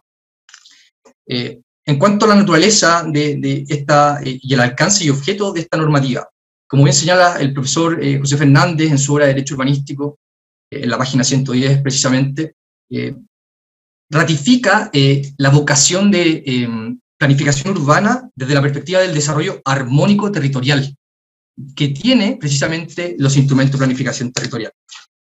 Esto no es baladí, entonces, puesto que establece la posibilidad precisamente de que se construya y que se establezca un diseño de construcciones de edificaciones en altura en áreas urbanas. De hecho, esto mismo es ratificado por el ilustre segundo tribunal ambiental en el fallo impugnado. Si uno revisa el considerando 206, ratifica que de hecho el Plan Regulador Comunal de Ñuñoa establece para los ejes viales principales, tales como precisamente las avenidas Vespucio y Larrazábal, la construcción de edificación a altura, y se establece a reglón seguido la protección de los barrios interiores, donde se establecen límites a la edificación de altura sustantivos. Esto, además, su señoría excelentísima, contiene una regla que es fundamental para el entendimiento de esta causal de casación. En particular, porque lo que se regula en la Ordenanza General de Urbanismo y Construcción en relación con el Plan Regular Comunal de Ñuñoa corresponde al principal método en cuanto desde la perspectiva metodológica, ¿no?, para procurar un límite máximo de obstrucción al paso del sol o de sombra. ¿De qué modo? Del modo al que voy a precisar más adelante, no sin antes precisar que lo que estoy señalando respecto a la vocación de desarrollo armónico socioambiental que contiene la normativa urbanística no es una cuestión que esta parte solo interpreta y que la doctrina, por lo demás, está conteste, sino que es una cuestión que este excelentísimo tribunal ha ratificado expresamente en un fallo también reciente. Con su venia, señor presidente, en el considerando 17 de la causa recaída en rol número 104-693 del año 2020, relativa a la controversia gratulada de SBAL con el Servicio de Evaluación Ambiental a propósito de un proyecto de la ampliación de las plantas de tratamiento sanitario de la comuna de Zapallar. Esta excelentísima sala, siguiendo al profesor Eduardo Cordero Quinzacara, en su obra de la naturaleza de la norma urbanística, señala expresamente, y cito con su venia: el contenido de tales normas, en referencia a la norma urbanística, tiene un carácter ambiental implícito, en la medida en que el PRC, al establecer el uso del suelo en las distintas áreas de la comuna, lo que está haciendo es ordenar el crecimiento armónico de la ciudad o localidad. Asentado lo anterior, y en otro orden de idea, expondré enseguida el análisis de la normativa urbanística que se infringe, al juicio de esta parte, por el Tribunal Ambiental en el fallo impugnado, y que precisamente hizo relación con la fórmula metodológica que ésta contiene para determinar el máximo de la obstrucción al paso de luz y por ende la sombra que se genera a propósito de la edificación en altura en la comuna de Ñuñoa. En particular, como señalé, el artículo 2 y 5 son los que regulan, dentro de las cuestiones generales de la Ley General de Urbanismo y Construcción, cuál es el órgano competente para hacerse cargo y velar por el cumplimiento de la normativa urbanística, en este caso el municipio, y asimismo los planos de acción de la normativa urbanística. En concreto, se señala que esta va a establecer las disposiciones reglamentarias y estándares técnicos exigibles a los procesos de urbanización y, esto es bien relevante, el diseño de la constructibilidad de los edificios que se contengan dentro de esta planificación urbana. En ese sentido, en el artículo 2.6.3 de la Ordenanza General de Urbanismo y Construcción, denominado, y así lo voy a señalar en lo sucesivo, como la norma que regula las rasantes, que son estas líneas que se proyectan desde la altura máxima del edificio hacia los predios vecinos y que por ende determinan el límite máximo de la obstrucción permitida al paso de la luz y por ende el efecto sombra que se genera en los predios vecinos, establece una fórmula y además una excepción. ¿Dónde se regula los requisitos que esta norma establece para que se entienda que se cumple con estos estándares? Particularmente, si uno revisa la normativa urbanística de la UC, en el artículo 2.1.10, ve un catálogo de definiciones donde encuentra los certificados de informaciones previas. Excelentísimo tribunal. Si uno revisa el numeral 5 de esta norma, a propósito de la definición de los certificados de informaciones previas que precisamente dan cuenta del uso de suelo de la zona y asimismo de las reglas que le aplican al diseño de la constructibilidad del edificio, va a entender que precisamente se hace referencia al artículo 2.6.3 que regula la norma de razones. Hay un reenvío específico en ese sentido, y que es el que corresponde aplicar en el caso con la excepción a la que ya voy a hacer mención enseguida. Como bien señaló la relatora, lo que debe acreditarse en la especie es que el edificio propuesto, en cuanto desde la perspectiva de su volumen y sus rasantes, no supere el del volumen teórico del edificio proyectado en el predio. Esto en relación a los predios vecinos. Salvo, señala el artículo 2.6.3, que se acoja opcionalmente quien presenta el proyecto a lo señalado en el artículo 2.6.11, que es otro modo de dar cumplimiento al límite de la obstrucción máxima permitida del paso de la luz y por ende del efecto sombra. En la especie, el titular precisamente se acoge a este procedimiento urbanístico para determinar si cumple o no con lo referido al efecto sombra permitido en nuestra Ordenanza General de Urbanismo y Construcción en relación al PRC de la Comuna de Ñuñoa. En cuanto a la densidad regulatoria y en cuanto a la suficiencia del estándar que se contiene en esta norma, cabe señalar que incluso el MIMBU, en su DDU 168 del año 2006, regula específicamente cuáles son los requisitos que el procedimiento opcional del artículo 2.6.11 de la UC establece para el cumplimiento de la sombra que puede proyectar o no un edificio construido en altura. En la especie, el cumplimiento de esto se acreditó, señor presidente, a través de, como se señaló también en la relación, del anexo 2, particularmente su capítulo 2.5, de la adenda, donde se acompaña un plano de sombras. Aquí tengo que hacer un paréntesis, señor presidente, porque a reglón seguido de que se reprocha esto por la sentencia impugnada, el tribunal cita un ejemplo donde se habría, a su juicio, realizado un análisis más preciso de lo relativo a la cuestión debatida, en este caso que es el efecto sombra y la luminosidad. Señala y cita la causa Roller 147 del año 2007 del propio segundo tribunal ambiental, la tangente al proyecto inmobiliario Toro Mazote, donde estima que se habría hecho esta evaluación más acuciosa del efecto sombra. Sin embargo, si uno revisa los expedientes que acabo de citar, puede advertir que lo que se presentó es exactamente lo mismo en la perspectiva del cumplimiento de la normativa urbanística. Es decir, se ratifica, y esto es lo que cuesta comprender desde la perspectiva de qué es lo que interpretó de ese fallo y de lo que acaece en la especie por el segundo tribunal ambiental, puesto que se ratifica que el cumplimiento en materia de efecto sombra y luminosidad es a propósito de la revisión de acreditar el cumplimiento de la normativa urbanística atingente, y en particular en este caso el artículo 2.6.11 de la Ordenanza General de Urbanismo de Construcción. Por lo demás, a propósito de lo que señalé en cuanto a que es el municipio de Ñuñoa quien tiene por mandato legal expreso el artículo 5 de la Ley General de Urbanismo y Construcción, el deber de velar por el cumplimiento de esta normativa, resulta relevante señalar que el SEA, durante la evaluación ambiental del proyecto, ofició, mediante el ordinario 1630 del 2007, al municipio de Ñuñoa. Si bien es cierto que se pronunció con ciertas observaciones, estas son subsanadas precisamente por el plano de sombra y los informes que se presentan en el anexo 2 de la adenda número 1. En ese sentido, con posterioridad, el siguiente oficio del municipio de Ñuñoa no hace observación alguna en la materia, validando este modo implícitamente la evaluación y el acreditamiento del cumplimiento de la normativa ambiental. Pero es más, en el anexo 4 de la misma adenda número 1, se presenta además el permiso de edificación. Particularmente, señor presidente, el permiso de edificación es el número 296 del año 2018 y fue otorgado precisamente por la Dirección de Obras Municipales de la Comuna de Ñuñoa. En atención al análisis recién expuesto, excelentísimo tribunal, aparece que las normas urbanísticas citadas, particularmente los artículos 2.6.3 en relación al 2.6.11 de la UC, regulan específicamente el efecto sombra, a propósito de la norma de rasantes, y que generan, obviamente, los edificios en alturas. De manera que, verificándose su cumplimiento, es posible descartar que se genere una alteración significativa en los sistemas de vidas y costumbres de los grupos humanos por la obstrucción de la luz solar.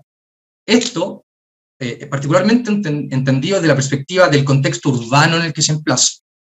El contexto urbano que se emplaza, ese dato no es menor, y ahora, a propósito de la consideración final que anuncié, con la cual iba a finalizar este capítulo de casación, voy a hacer mención. Como bien se conoce, y como por lo demás no es debatido por la doctrina en materia ambiental, y en este sentido me gustaría citar al profesor Bermúdez, que en su obra Fundamento de Derecho Ambiental señala desde el año 2014 que el CEIA es un instrumento de gestión ambiental precisamente de tercer orden, y que para su funcionamiento es primordial que los instrumentos superiores, en términos jerárquicos, donde precisamente en el segundo orden se encuentran los instrumentos de planificación territorial y la norma urbanística, sean precisamente cumplidas. Ahí es donde reside la preocupación y lo que se debe acreditar que se cumple para efecto de descartar una afectación a propósito del efecto sombra que produce la edificación en la. Esta preocupación que demuestra de manera exorbitando, de manera tal que se exorbitan las facultades y competencias materiales del Tribunal Ambiental, es una preocupación que es entendible, que es compartida por este servicio, pero ello no implica que se pueda soslayar que lo referido a la materia se encuentra debidamente regulado en la normativa urbanística y que se acreditó en el expediente de evaluación ambiental que ésta se cumple. En ese sentido, bajo el razonamiento del segundo Tribunal Ambiental, siempre habría una afectación significativa, señores y señoras ministros, cuando se analizara la evaluación ambiental de un proyecto edificado en altura, más allá del cumplimiento de la normativa urbanística, es decir, si se acredita o no esta. ¿Por qué? Porque inherentemente a la edificación en altura se generan efectos sombra. Más allá de 4 pisos está acreditado técnicamente que se generan efectos sombra en los predios vecinos. Lo importante entonces es estimar el estándar que en esta obstrucción a la luz solar se puede permitir o no, y esta metodología se contiene, como ya señalé insistentemente, en el artículo 2.6.11, lo cual ha sido además complementado por una DDU, la 166 del año 2006, y asimismo es informada y vela por su cumplimiento la Municipalidad de Ñuñoa, lo que precisamente todas cuestiones que por lo demás acaecen en la especie. Consta así en el expediente auto y son hechos verificados por lo demás por el segundo Tribunal Ambiental. Refuerza lo que estoy señalando la guía del CEA, desde la perspectiva técnica, de la descripción de proyecto inmobiliario. Esta guía es de bastante reciente elaboración, es del año 2020, excelentísimo tribunal, y lo que señala precisamente enlaza con la cita que realicé del profesor y el contralor Bermúdez, donde señala precisamente que el CEA se nutre de otros instrumentos de gestión ambiental de mayor relevancia, puesto que son de un mayor orden jerárquico, para un adecuado funcionamiento. Y cita esta guía: la norma de calidad, de emisión, planes de prevención y descontaminación, y señala expresamente, y cito con su venia, señor presidente, pero en materia inmobiliaria, los instrumentos de planificación territorial cobran una gran relevancia para la evaluación ambiental. A renglón seguido señala: los resultados de la evaluación ambiental de proyectos se entienden y justifican solo a la luz de dichos instrumentos superiores. Por lo tanto, esta parte estima que hacer caso omiso, como lo hace el Tribunal Ambiental, infringiendo además, como ya señalé a propósito de las otras causales, su competencia material, implica soslayar la jerarquía de los instrumentos de gestión ambiental y la armonía con la cual los instrumentos de gestión ambiental y el diseño del derecho ambiental se configuran en nuestro ordenamiento jurídico.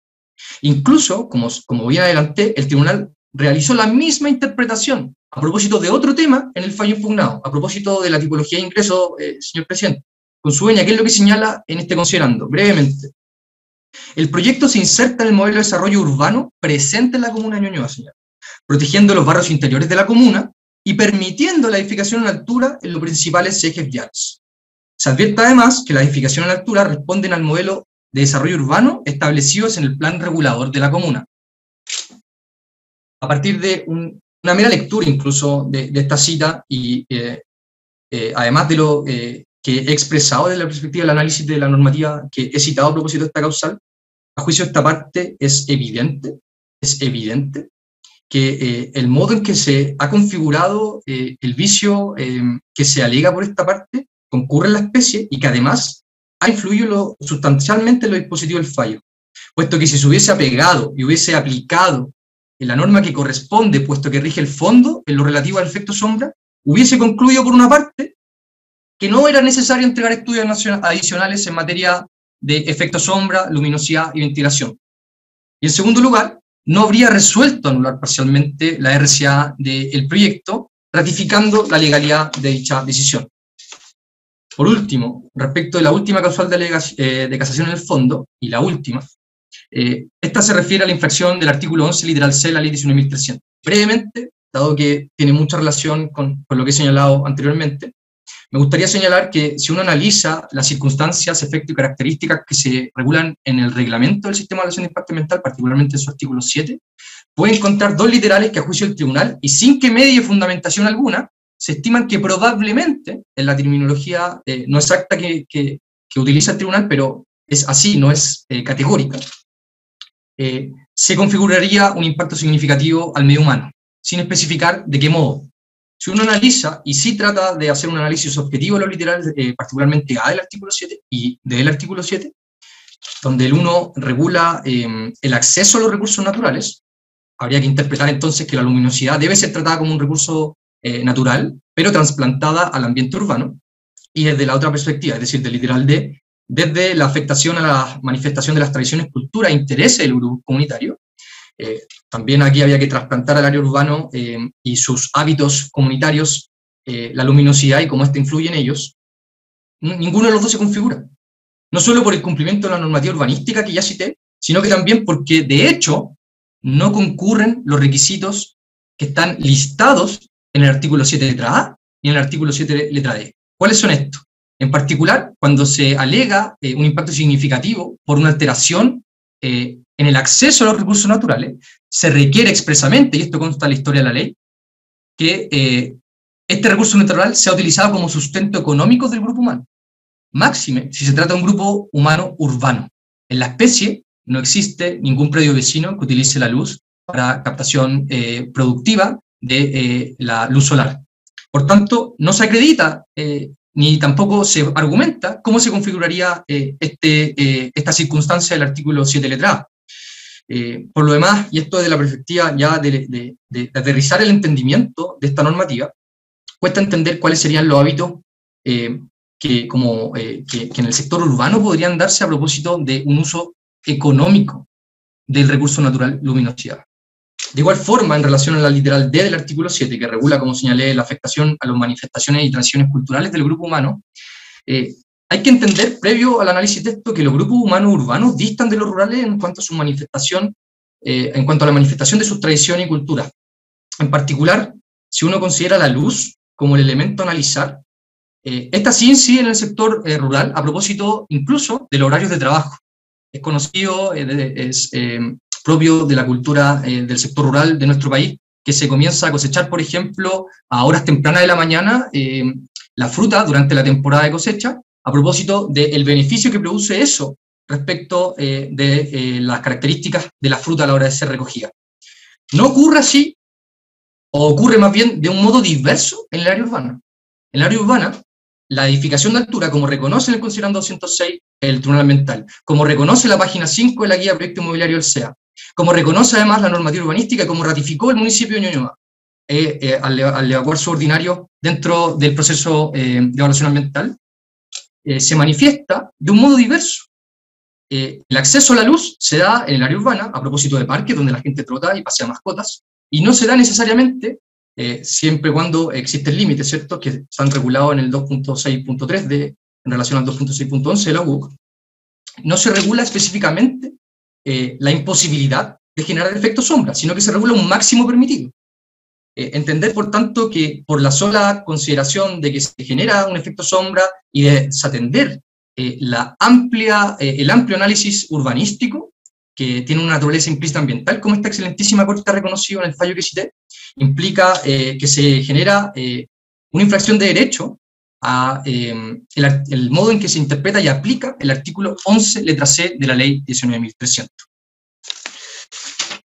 A modo de conclusión, breve corolario de lo que ha alegado hoy en estrado, para efectos de reforzar las conclusiones a las que se arriba. En primer lugar, respecto a la causal de casación en la forma referida a la extrapetita reconocida en el 768, número 4 del CPC, entender esta parte que a pesar de que se reconoció que la controversia sometida a su conocimiento se refería únicamente a la revisión de la legalidad de la decisión de declarar inadmisible la alegación de doña Alejandra Bustamante, en lo referido a luz sombra, el tribunal se abocó a resolver el fondo. En segundo lugar... No, señor abogado, no es necesario que recapitule, además está excedido en su tiempo ya. Entonces concluyo simplemente solicitando, en mérito de lo expuesto y en atención al mérito de los recursos de auto, solicitando que se acojan esto en todas sus partes y que se revoque la sentencia recurrida dictando la correspondiente sentencia de recurso. Muchas gracias, excelentísimo tribunal. Vamos a hacer un alto por 10-15 minutos y volvemos para escuchar el último alegato. Muy bien, señoría.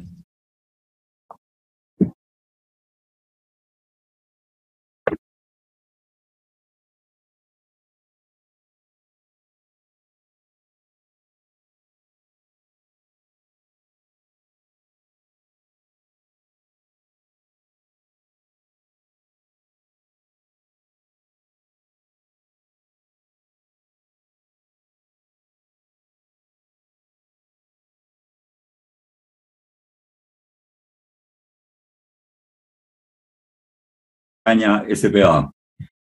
Y en vista de la exposición que hiciera mi distinguido colega, el señor Cash, por los reclamantes, quisiera tan solo, como cuestión previa, hacer presente a vuestras excelencias que este es un proyecto que efectivamente está en Irarrázaval con Vespucio y comprende 4 torres y un sector de comercio. Lleva como nombre un tema que ya avanza. Se trata de lo siguiente: esto está diseñado como una comunidad sustentable, siguiendo la estrategia regional de desarrollo de la región metropolitana, especialmente en lo referido a la región limpia y sustentable. Por eso, excelentísimo señor, incluyó iluminación LED. Señor Tavolari, como no le permití al señor Cas, tampoco le permito que haga referencia a aspectos que puedan estar en el proceso o no, pero que son extraños a los recursos. Tomo nota, excelentísimo señor, de este modo procederé. Voy a plantear entonces en términos de los recursos que tengo presentados por escrito, que están presentados, pidiéndoles que tengan ustedes a bien acoger estos recursos, rechazarlos los reclamantes y acoger especialmente el deducido por el señor director del sistema de evaluación de impacto ambiental.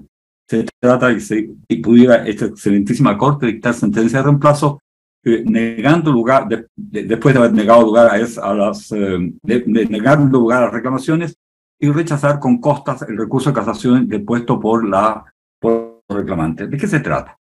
Hemos planteado, excelentísimo señor, un recurso de casación en la forma, cuya causal primera dice relación con la infracción a lo dispuesto en el artículo 170, número 4 del Código de Procedimiento Civil. Saben bien vuestras excelencias que en esta ley especial, la 20.600, el artículo 25 determina que la sentencia debe reunir las exigencias del artículo 170 del Código de Procedimiento Civil, y el artículo 26 de la misma ley determina que la infracción al cumplimiento de esta exigencia autoriza la interposición de un recurso de casación en la forma. Bien, de eso se trata. ¿Cuál es el problema?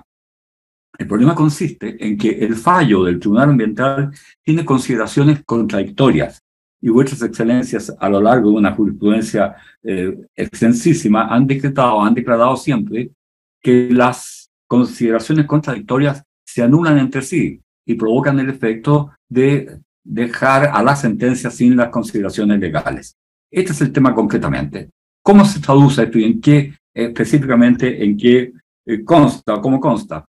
Ocurre que se declaró, según hemos escuchado latamente, inadmisible un recurso de reclamación interpuesto por doña Alejandra Bustamante por el señor director ejecutivo del CEIA.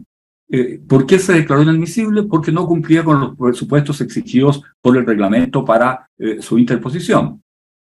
Muy bien. ¿Cuál es el problema? En contra de la resolución del director, entre paréntesis, no hubo recurso alguno, cuestión que no está discutida y que el Tribunal Ambiental expresamente reconoce.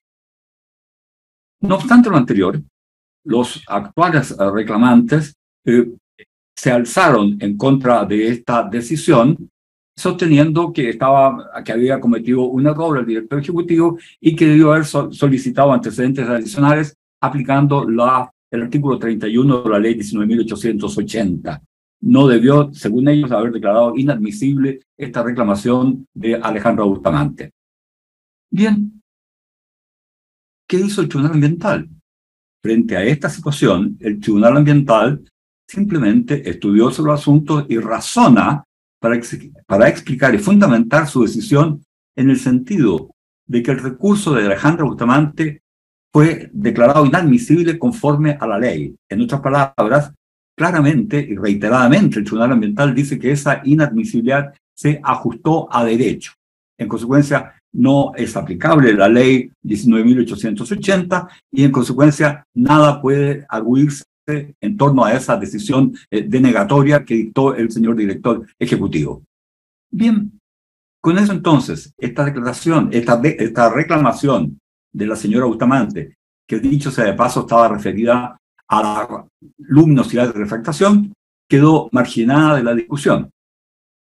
Dicho lo anterior, el análisis de la sentencia del Tribunal Ambiental, artículo considerado 194, 196 en adelante, nos plantea una cuestión extremadamente sorprendente, que consiste en que el Tribunal Ambiental entra a analizar la reclamación de Alejandra Bustamante y en base a ello, luminosidad, sombra y refracción, en definitiva, termina acogiendo el reclamo. Entonces, ha razonado respecto de que sí cabe que el Tribunal Ambiental analice esta reclamación en circunstancias que antes nos ha dicho que esto no correspondía porque estaba declarada inadmisible. En otras palabras, no sabemos exactamente cuál es el criterio que prevalece. Por un lado dicen que esto está bien, la reclamación está legalmente declarada inadmisible, no obstante lo cual inmediatamente pues a partir de esa misma reclamación el tribunal discurre, analiza y termina acogiendo la reclamación. La contradicción es manifiesta, es evidente. En consecuencia, en eso consiste simplemente la causal que estamos planteando en la casación en la forma. Aquí hay motivaciones, declaraciones, reflexiones del tribunal que integran la sentencia que se hacen fuego entre sí. Por una parte nos dicen que esto no corresponde, por otra parte nos dicen que corresponde a tal grado que sobre ella se construye parte importante de la sentencia que anula parcialmente lo obrado. En consecuencia, el resultado práctico, como acabo de señalar a los inicios, consiste en que si las dos consideraciones o las varias consideraciones se hacen fuego entre sí, resulta que se anulan y el resultado práctico es que el fallo carece de contradicción, carece de consideraciones. Y establecido entonces que de acuerdo al artículo 25 es aplicable en el especie 170 número 4, la exigencia de las consideraciones es una cuestión fundamental y esto da margen a que proceda un recurso de casación en la forma, invalidando lo que se ha hecho en vulneración de este sentido lógico que consiste en que el razonamiento del tribunal tiene que ser coherente consigo mismo y no puede constar de cuestiones que se hacen fuego entre sí o que son ilógicos o contradictorios. En eso consiste, ilustrísimo señor, la primera causal. Y entonces, claro, estos hechos que denuncio influyen sustancialmente en lo positivo del fallo, toda vez que precisamente porque hay análisis y motivación que declara que la observación de la señora Bustamante tiene sentido, el tribunal termina acogiendo la sentencia. Y si en cambio hubiera sido consecuente y hubiera declarado que no tenía competencia ni posibilidad de entrar a analizar lo de doña Alejandra, simplemente el fallo habría sido distinto y habría sido denegatorio contra la reclamación de los interesados.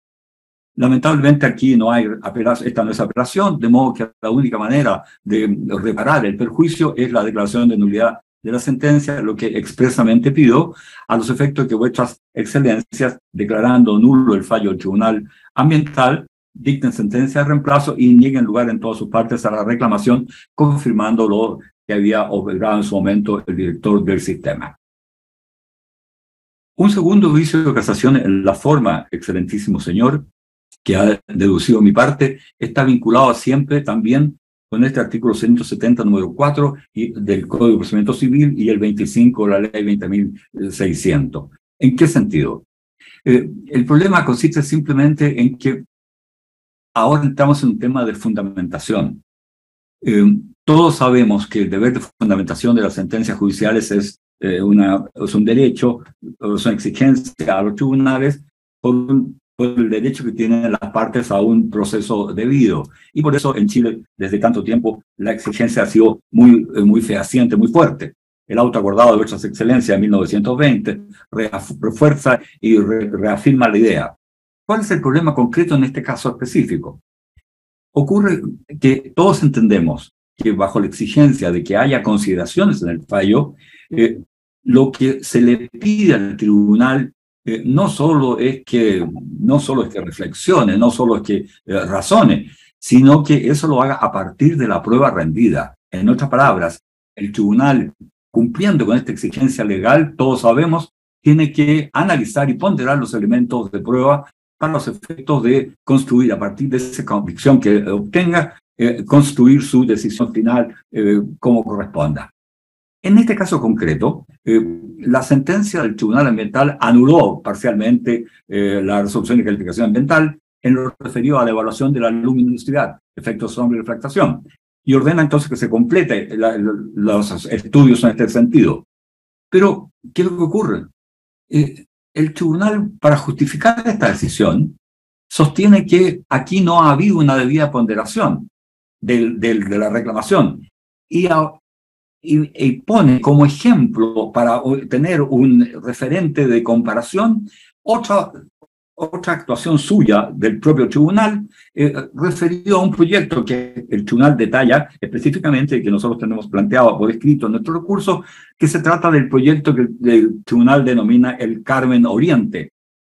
Bueno, ahí dice el tribunal, mire, el titular acompañó un estudio de sombra en el que se evidencia cuál es el efecto de los edificios sobre el entorno. Esto, en el caso concreto, no se verificó. O sea, el proyecto nuestro no habría acompañado este estudio, este plano de sombras que demuestra cómo afectan al entorno los edificios. Excelentísimo señor, el abogado del señor Herrera ya lo dijo. Esto es un error inexplicable del tribunal. El plano de sombras está acompañado en el anexo 2.5 de la adenda número 1 del proyecto. O sea, es una cuestión que está fuera de toda duda. Ahí está el plano de sombras concreto, ese que el tribunal echa de menos y por cuya omisión, en definitiva, llega a la conclusión de que no ha habido adecuada ponderación de la reclamación hecha por la señora Bustamante. En consecuencia, ¿cuál es la conclusión? ¿Cuál es el sentido? ¿A dónde podemos llegar a la luz de esta comprobación? Simplemente que no se ha hecho ponderación cabal de la prueba. Y la omisión es de tal significación que el propio tribunal se encarga de poner como ejemplo que si se hubiera ocurrido, si se hubiera cumplido con esta exigencia, como ocurrió en el proyecto que el propio tribunal señala, el resultado sería distinto. Acá no se acompañó, en consecuencia, la conclusión que obtiene el tribunal de este error en el que ha incurrido es que el proyecto Comunidad Egaña Sustentable, el nuestro, no tendría satisfacción de las exigencias legales y no habría entendido y no habría ponderado cabalmente la reclamación de Alejandra Bustamante, a pesar de esto que acabo de señalar. En definitiva, excelentísimo señor, el yerro del tribunal, la equivocación del tribunal, en mi opinión, surge precisamente porque no analizó ni ponderó todos los antecedentes disponibles en el procedimiento. Entonces, específicamente, el plano de sombras que está acompañado, como acabo de señalar. Esto es muy lamentable porque es un tribunal mixto, especial, con un alto componente técnico, y era de esperar que precisamente estos elementos, que son los cruciales, fueran objeto del estudio debido, del estudio que correspondía, lo que sin embargo no aconteció. Excelentísimo señor, la falta de ponderación de una prueba de esta trascendencia, han declarado vuestras excelencias en numerosos casos, conlleva la anulación del fallo por vía de la casación en la forma. Eso es lo que estamos pidiendo, eso es lo que les solicitamos encarecidamente, que atendido el antecedente no sujeto de discusión que acabo de señalar, acojan vuestras excelencias esta casación en la forma, anulen la sentencia del Tribunal Ambiental y dicten sentencia de reemplazo negando lugar a la reclamación que ese tribunal acogió. Ese es el tema de los tribunales, del recurso de casación interpuesto por mi parte en estas dos causales. Excelentísimo señor, Plaza Egaña dedujo también recurso de casación en el fondo. Este recurso de casación en el fondo tiene varias causales, dos de las cuales prácticamente ya fueron analizadas, según diría, lo que hace que mi exposición se abrevie considerablemente. Voy a referirme con mayor extensión a la primera causal de casación del fondo. Esta consiste en que, en nuestra opinión, el fallo fue pronunciado con infracción del artículo 17, número 6 de la ley 20.600. ¿De qué se trata? Bueno, simplemente el problema consiste en lo siguiente. Esa norma, sabemos todos, dice que al Tribunal Ambiental le corresponde conocer de las reclamaciones que interponga cualquier persona en contra de determinación del director que resuelva el recurso administrativo que le interesaba ya interpuesto cuando sus observaciones no hayan sido consideradas en el procedimiento de evaluación ambiental. El afectado, entonces, tiene derecho a ir al Tribunal Ambiental para que se corrija, para que se revea la corresponda. Muy bien, entonces nos encontramos con que discurre esta norma sobre una relación entre reclamaciones. Por un lado está el reclamo administrativo, que por una consideración indebida de observaciones ciudadanas deduzca un particular, y por otro, el derecho que tiene el particular de ir a la justicia para que se revea la situación, la decisión que sobre la materia dicte la autoridad administrativa. Estos son, pues, los presupuestos, los requisitos de procesabilidad. Insisto, solamente si hay un rechazo del reclamo administrativo, la persona afectada tiene derecho a ir al Tribunal Ambiental a interponer su reclamación. Es, pues, esto lo que en el ámbito de la justicia administrativa se denomina el agotamiento previo. Para ejercer la reclamación judicial es necesario agotamiento previo de la vía administrativa. Y este agotamiento, saben vuestras excelencias mucho mejor que yo, no descansa solamente en la necesidad de una celeridad, no solo es un problema de economía procedimental, hay un problema de buena fe comprometido. Se trata de que en forma obligatoria y como previa al reclamo judicial se impone el que la propia autoridad administrativa tenga la opción de conocer y resolver la materia reclamada, de manera de corregir, enmendar su error si lo hubiere cometido. Solo entonces, con el pronunciamiento de esta autoridad, el tribunal queda autorizado para realizar el control de legalidad respectiva. Pero aquí entra algo también de gran extensión. Aquello que se le planteó, lo mismo que se le planteó a la autoridad, esta exigencia de congruencia entre el recurso administrativo y el recurso judicial es propia del contencioso administrativo. Por eso, este contencioso administrativo ambiental, en este caso, se configura como una revisión de actos previos, por lo que resulta indispensable que la administración del Estado haya tenido la posibilidad de pronunciarse previamente sobre la observación. Y luego, como dije antes, si el observante está disconforme, puede presentar su reclamación judicial. Pero esta reclamación judicial, excelencia, sabemos bien, no puede comprender cuestiones, aspectos, extensiones diferentes a lo que se le llevó al administrador. Ahí se estaría actuando de mala fe. Por eso, este es un contencioso objetivo, no un contencioso entre partes. Es claramente una cuestión en que la administración del Estado tiene que tener el derecho de corregir aquello que no hizo bien con su venia el corte, la necesidad reclamo administrativo y el reclamo judicial lleva a que no pueden plantearse ante el tribunal cuestiones sobre las que haya pronunciado por no haberse planteado en sede administrativas y las planteadas en sede judicial, ha dicho esta excelentísima Corte, deben ser congruentes, de manera que sobre las mismas alegaciones que se pronunció la autoridad debe pronunciarse el Tribunal Ambiental y no sobre nuevas materias respecto a los cuales pronunciarse. Bien, este es el... ¿Por qué digo que es el caso? Bustamante fue declarada inadmisible.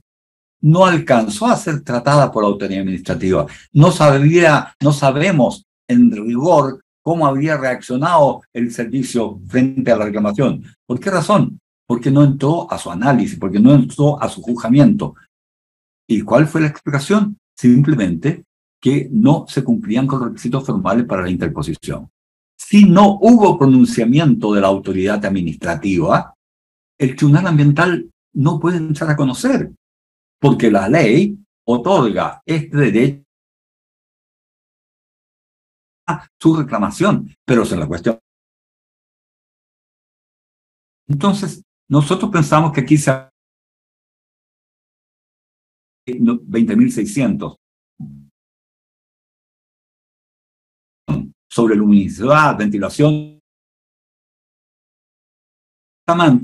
no fue resuelta, no fue rechazada por la autoridad administrativa. Fue declarada inadmisible, que es una cuestión diferente. Y entonces no hay esa congruencia que se exige en lo contencioso administrativo. Establecido el punto, excelentísimos señores, nos parece a nosotros que aquí sí hay una infracción de derecho, a que da margen a que por este camino vuestras excelencias, acogiendo esta casación en el fondo, puedan simplemente anular la sentencia del Tribunal Ambiental y, en definitiva, esta sentencia en el plazo que niegue lugar a la reclamación, porque a riesgo de la repetición hubo un error del tribunal que no estaba autorizado para controlar la legalidad del acto administrativo desde que no había en la especie un pronunciamiento previo de la autoridad administrativa, como es exigencia de rigor. No estaba habilitado el tribunal para actuar en esta manera y en consecuencia corresponde que se acoja la casación en el fondo en los términos que acabo de señalar. Esta infracción obviamente influye sustancialmente en lo dispositivo de la sentencia. Si el Tribunal Ambiental hubiera actuado como el derecho correspondía, nunca habría entrado a ponderar, a evaluar las observaciones de Alejandra Bustamante y, en consecuencia, en tal carácter, nunca habría podido acoger la reclamación en los términos que lo hizo, es decir, anulando parcialmente lo que la resolución de calificación ambiental como ocurre. Por lo anterior, excelentísimo señor, pido a vuestras excelencias acojan en los términos que acabo de señalar este recurso de casación en el fondo. Excelentísimo señor, las dos causales que contiene además nuestra impugnación están vinculadas con las cuestiones de fondo, con cuestiones sustantivas. La infracción del artículo 11, letra C, y el artículo 12 bis, letra B, de la ley 19.300, básicamente, y obviamente también estamos hablando de todo lo que significa el... Excelentísimo señor, la Ley General de Urbanismo y Construcción, a través de la ordenanza, tiene toda una regulación respecto de este tema de la edificación. Se conjuntan, se acompañan, se complementan las exigencias de la legislación ambiental con la legislación urbanística. Eso no cabe ninguna duda. Para que no se me malentienda, porque no estoy sosteniendo que prevalece una sobre otra, digo que se complementan. ¿Y por qué es tan importante esto? Porque ocurre que la ordenanza general tiene exigencias respecto a las rasantes, y en consecuencia ahí hay un artículo, el artículo 2.6.11, que establece condiciones para la edificación. Bueno, ¿qué es lo que ocurre? hay otro, se conjuga esto con lo dispuesto en el artículo 12.3 de la misma ordenanza, todo lo cual conduce a que la autoridad urbanística, la autoridad administrativa urbanística, a la hora de otorgar un permiso, un certificado de informaciones previas, y muchísimo más a la hora de otorgar un permiso de edificación, tiene que comprobar que el proyecto que se somete a la consideración cumpla con estas exigencias. ¿Y qué es lo que ocurre?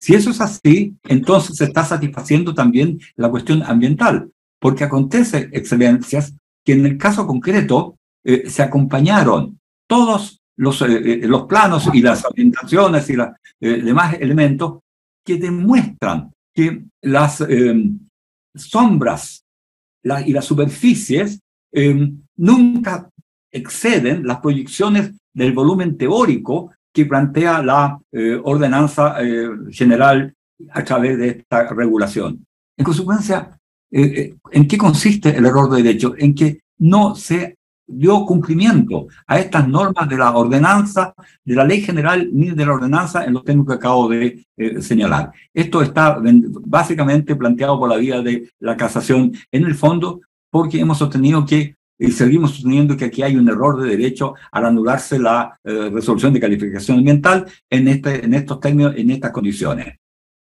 Excelentísimo señor, brevemente quisiera hacerme cargo dentro del tiempo al recurso de casación de los reclamantes, que para nosotros es una cuestión extremadamente relevante. En esta línea, excelentísimo señor, pedimos que se niegue lugar en todas sus partes a este recurso, básicamente porque el mismo descansa en la presunta infracción al artículo 30 bis, inciso segundo de la ley 19.300. Y este artículo es el que determina que si en el procedimiento de evaluación de una declaración de impacto ambiental hay aclaraciones, rectificaciones o ampliaciones que afecten sustantivamente los impactos ambientales, el organismo deberá abrir una nueva etapa de participación ciudadana.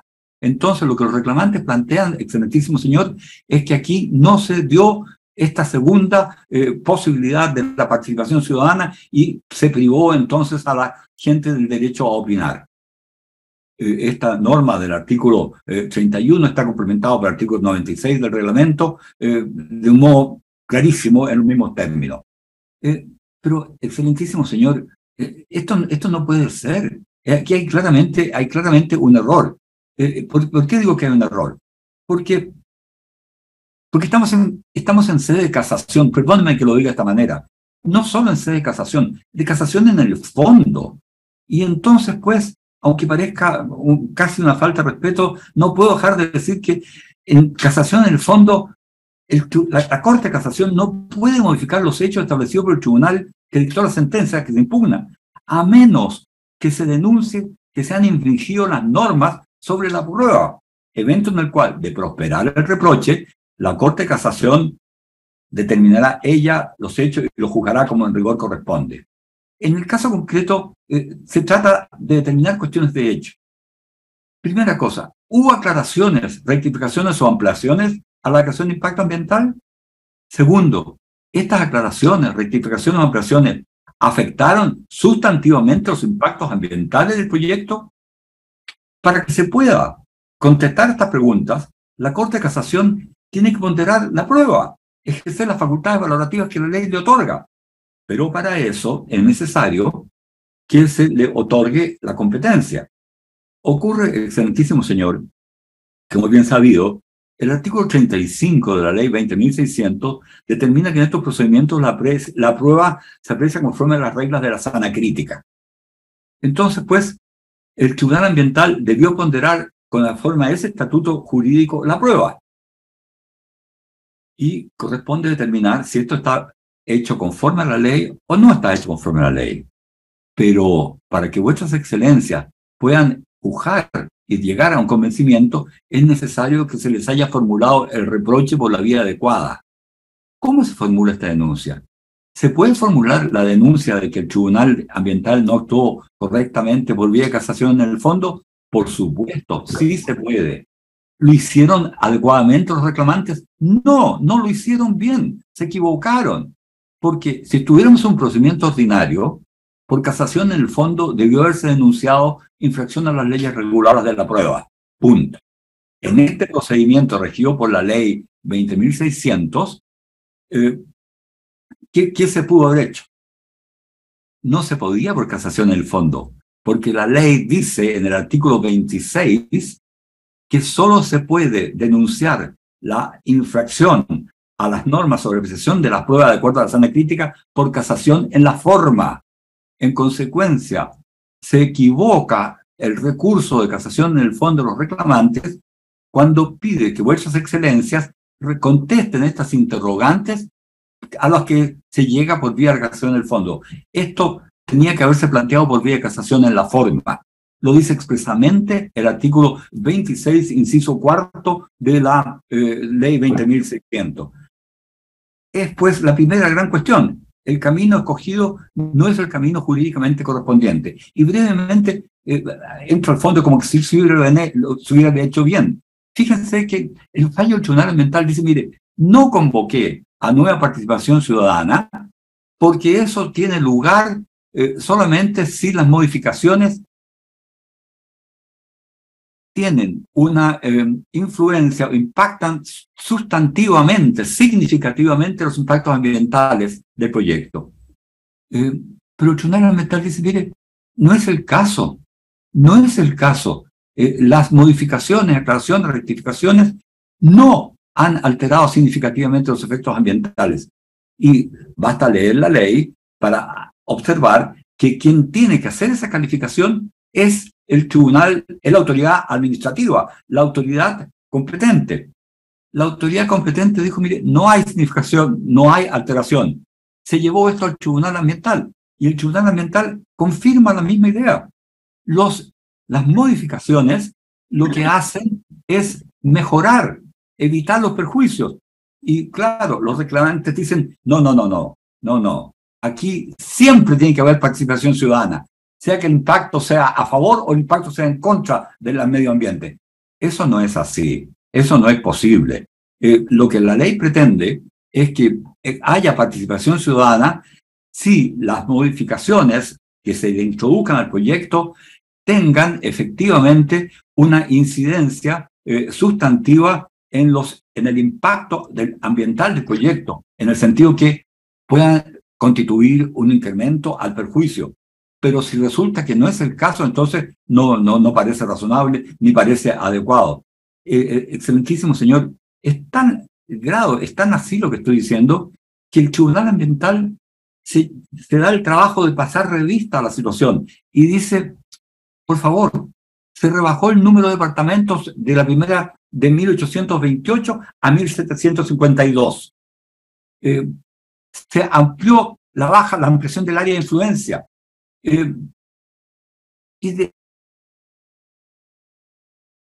Que vuestras excelencias deberían determinar un mejoramiento en las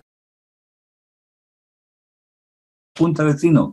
Pero si nada de esto consta, no está ¿cómo si no hay prueba? ¿Cómo se va a resolver esto sin prueba? ¿Cuáles son las unidades territoriales? ¿Cuál es la ampliación? Excelentísimo señor, el entusiasmo impugnador, me parece a mí, de los reclamantes llega al grado de sostener que el Tribunal Ambiental, a un hecho material, dice neutro ambientalmente, como es la disminución del número de departamentos, le otorga la condición de no afectar sustantivamente los impactos ambientales del proyecto. Excelencias, ¿puede el tribunal determinar si esto afecta o no afecta sustantivamente los impactos ambientales del proyecto si no se le ha dado competencia para analizar los elementos de la prueba? ¿Cómo puede el Tribunal de Casación determinar que se afecta o no se afecta sustantivamente los impactos ambientales si no se le da el camino, la senda, que es la denuncia de haberse cometido error en la aplicación de las reglas de la sana crítica? Es más, todos sabemos que las reglas sana crítica, entre otros componentes, incorporan las máximas de experiencia. Y uno podría decir, es una máxima de experiencia departamentos disminuye, obviamente, eso se puede decir, aunque es evidente. Las reglas de la sana crítica en el Tribunal Ambiental. La cuestión es esta, que una afectación, sea o no sustantiva a los impactos ambientales, ¿es una cuestión de hecho o de derecho? Que se haya mejorado la información proporcionada por el titular del proyecto, que se haya mejorado ambientalmente, ¿es un tema de hecho o de derecho? Todos entendemos, creo yo, que se trata de hechos asentados en el fallo. Y la Corte de Casación no los puede modificar si no se le denuncian que las reglas de valoración de la sana crítica se han infringido. Este es el tema, de eso se trata. Entonces, pues, no hay los errores que se le reprochan al tribunal. Fíjense, excelencias, que el tribunal dijo, mire, a ver, incluso el hecho que no se haya consultado a la situación ciudadana no constituye un vicio esencial de entidad suficiente para estimar que ha de anularse la resolución, porque el impacto vial del proyecto, los posibles efectos de la circulación de vehículos como peatonales fueron oportunamente analizados y evaluados.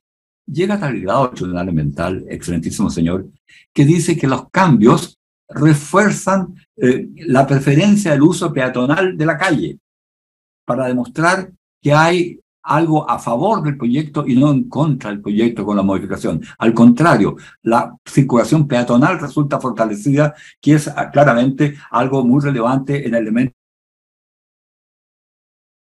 Pues la circunstancia de que los cambios del proyecto y a disminuir los impactos a que se convoque a una participación ciudadana adicional como pide el recurso. Y como no se ha denunciado por vía de casación el error del tribunal eventual al calificar de no sustancial, en consecuencia el tema queda imposibilitado de ser analizado por la Corte de Casación. Excelentísimo señor, claramente el asunto es ese. La norma dice que si las modificaciones provocan este efecto, se debe convocar a una participación ciudadana. Pero lo relevante es que el artículo es obvia. Si hay esta afectación, esta conjunción sí es una cuestión condicional. En el lenguaje cotidiano lo usamos todo el día. Si hace frío, usaré un abrigo. Si tengo tiempo, iré a tal lugar. En consecuencia, si hay una afectación, si hay un incremento del efecto del impacto ambiental, cabe la participación ciudadana. Pero esta determinación de que la condición del evento existe, le corresponde a la autoridad administrativa. Si la autoridad administrativa lo hace mal, yo puedo ir al tribunal a reclamar. Pero a la Corte de Casación solo vengo o solo estoy autorizado para obtener que me cambien la decisión a condición de que yo denuncie que efectivamente se produjo una infracción en el tema de la ponderación de la prueba, lo que en la especie no ocurrió. Excelentísimo señor, he escuchado con atención el espléndido alegato del abogado señor Herrera, respecto al cual mi parte como tercero en esta causa se adhiere naturalmente. Y por lo señalado y por lo que acabo de expresar, termino en consecuencia pidiéndoles a vuestras excelencias que acojan los recursos de casación en la forma interpuestos por mi parte, anulen la sentencia y dicten sentencia de reemplazo, negando en todo reclamación deducida en la causa. Se acoja, se anule la sentencia. Y pido finalmente, excelentísimo señor, sus partes al recurso de casación y señor. Muy bien. Terminada la vista de los recursos. Buenos días, señores abogados. Recording stopped.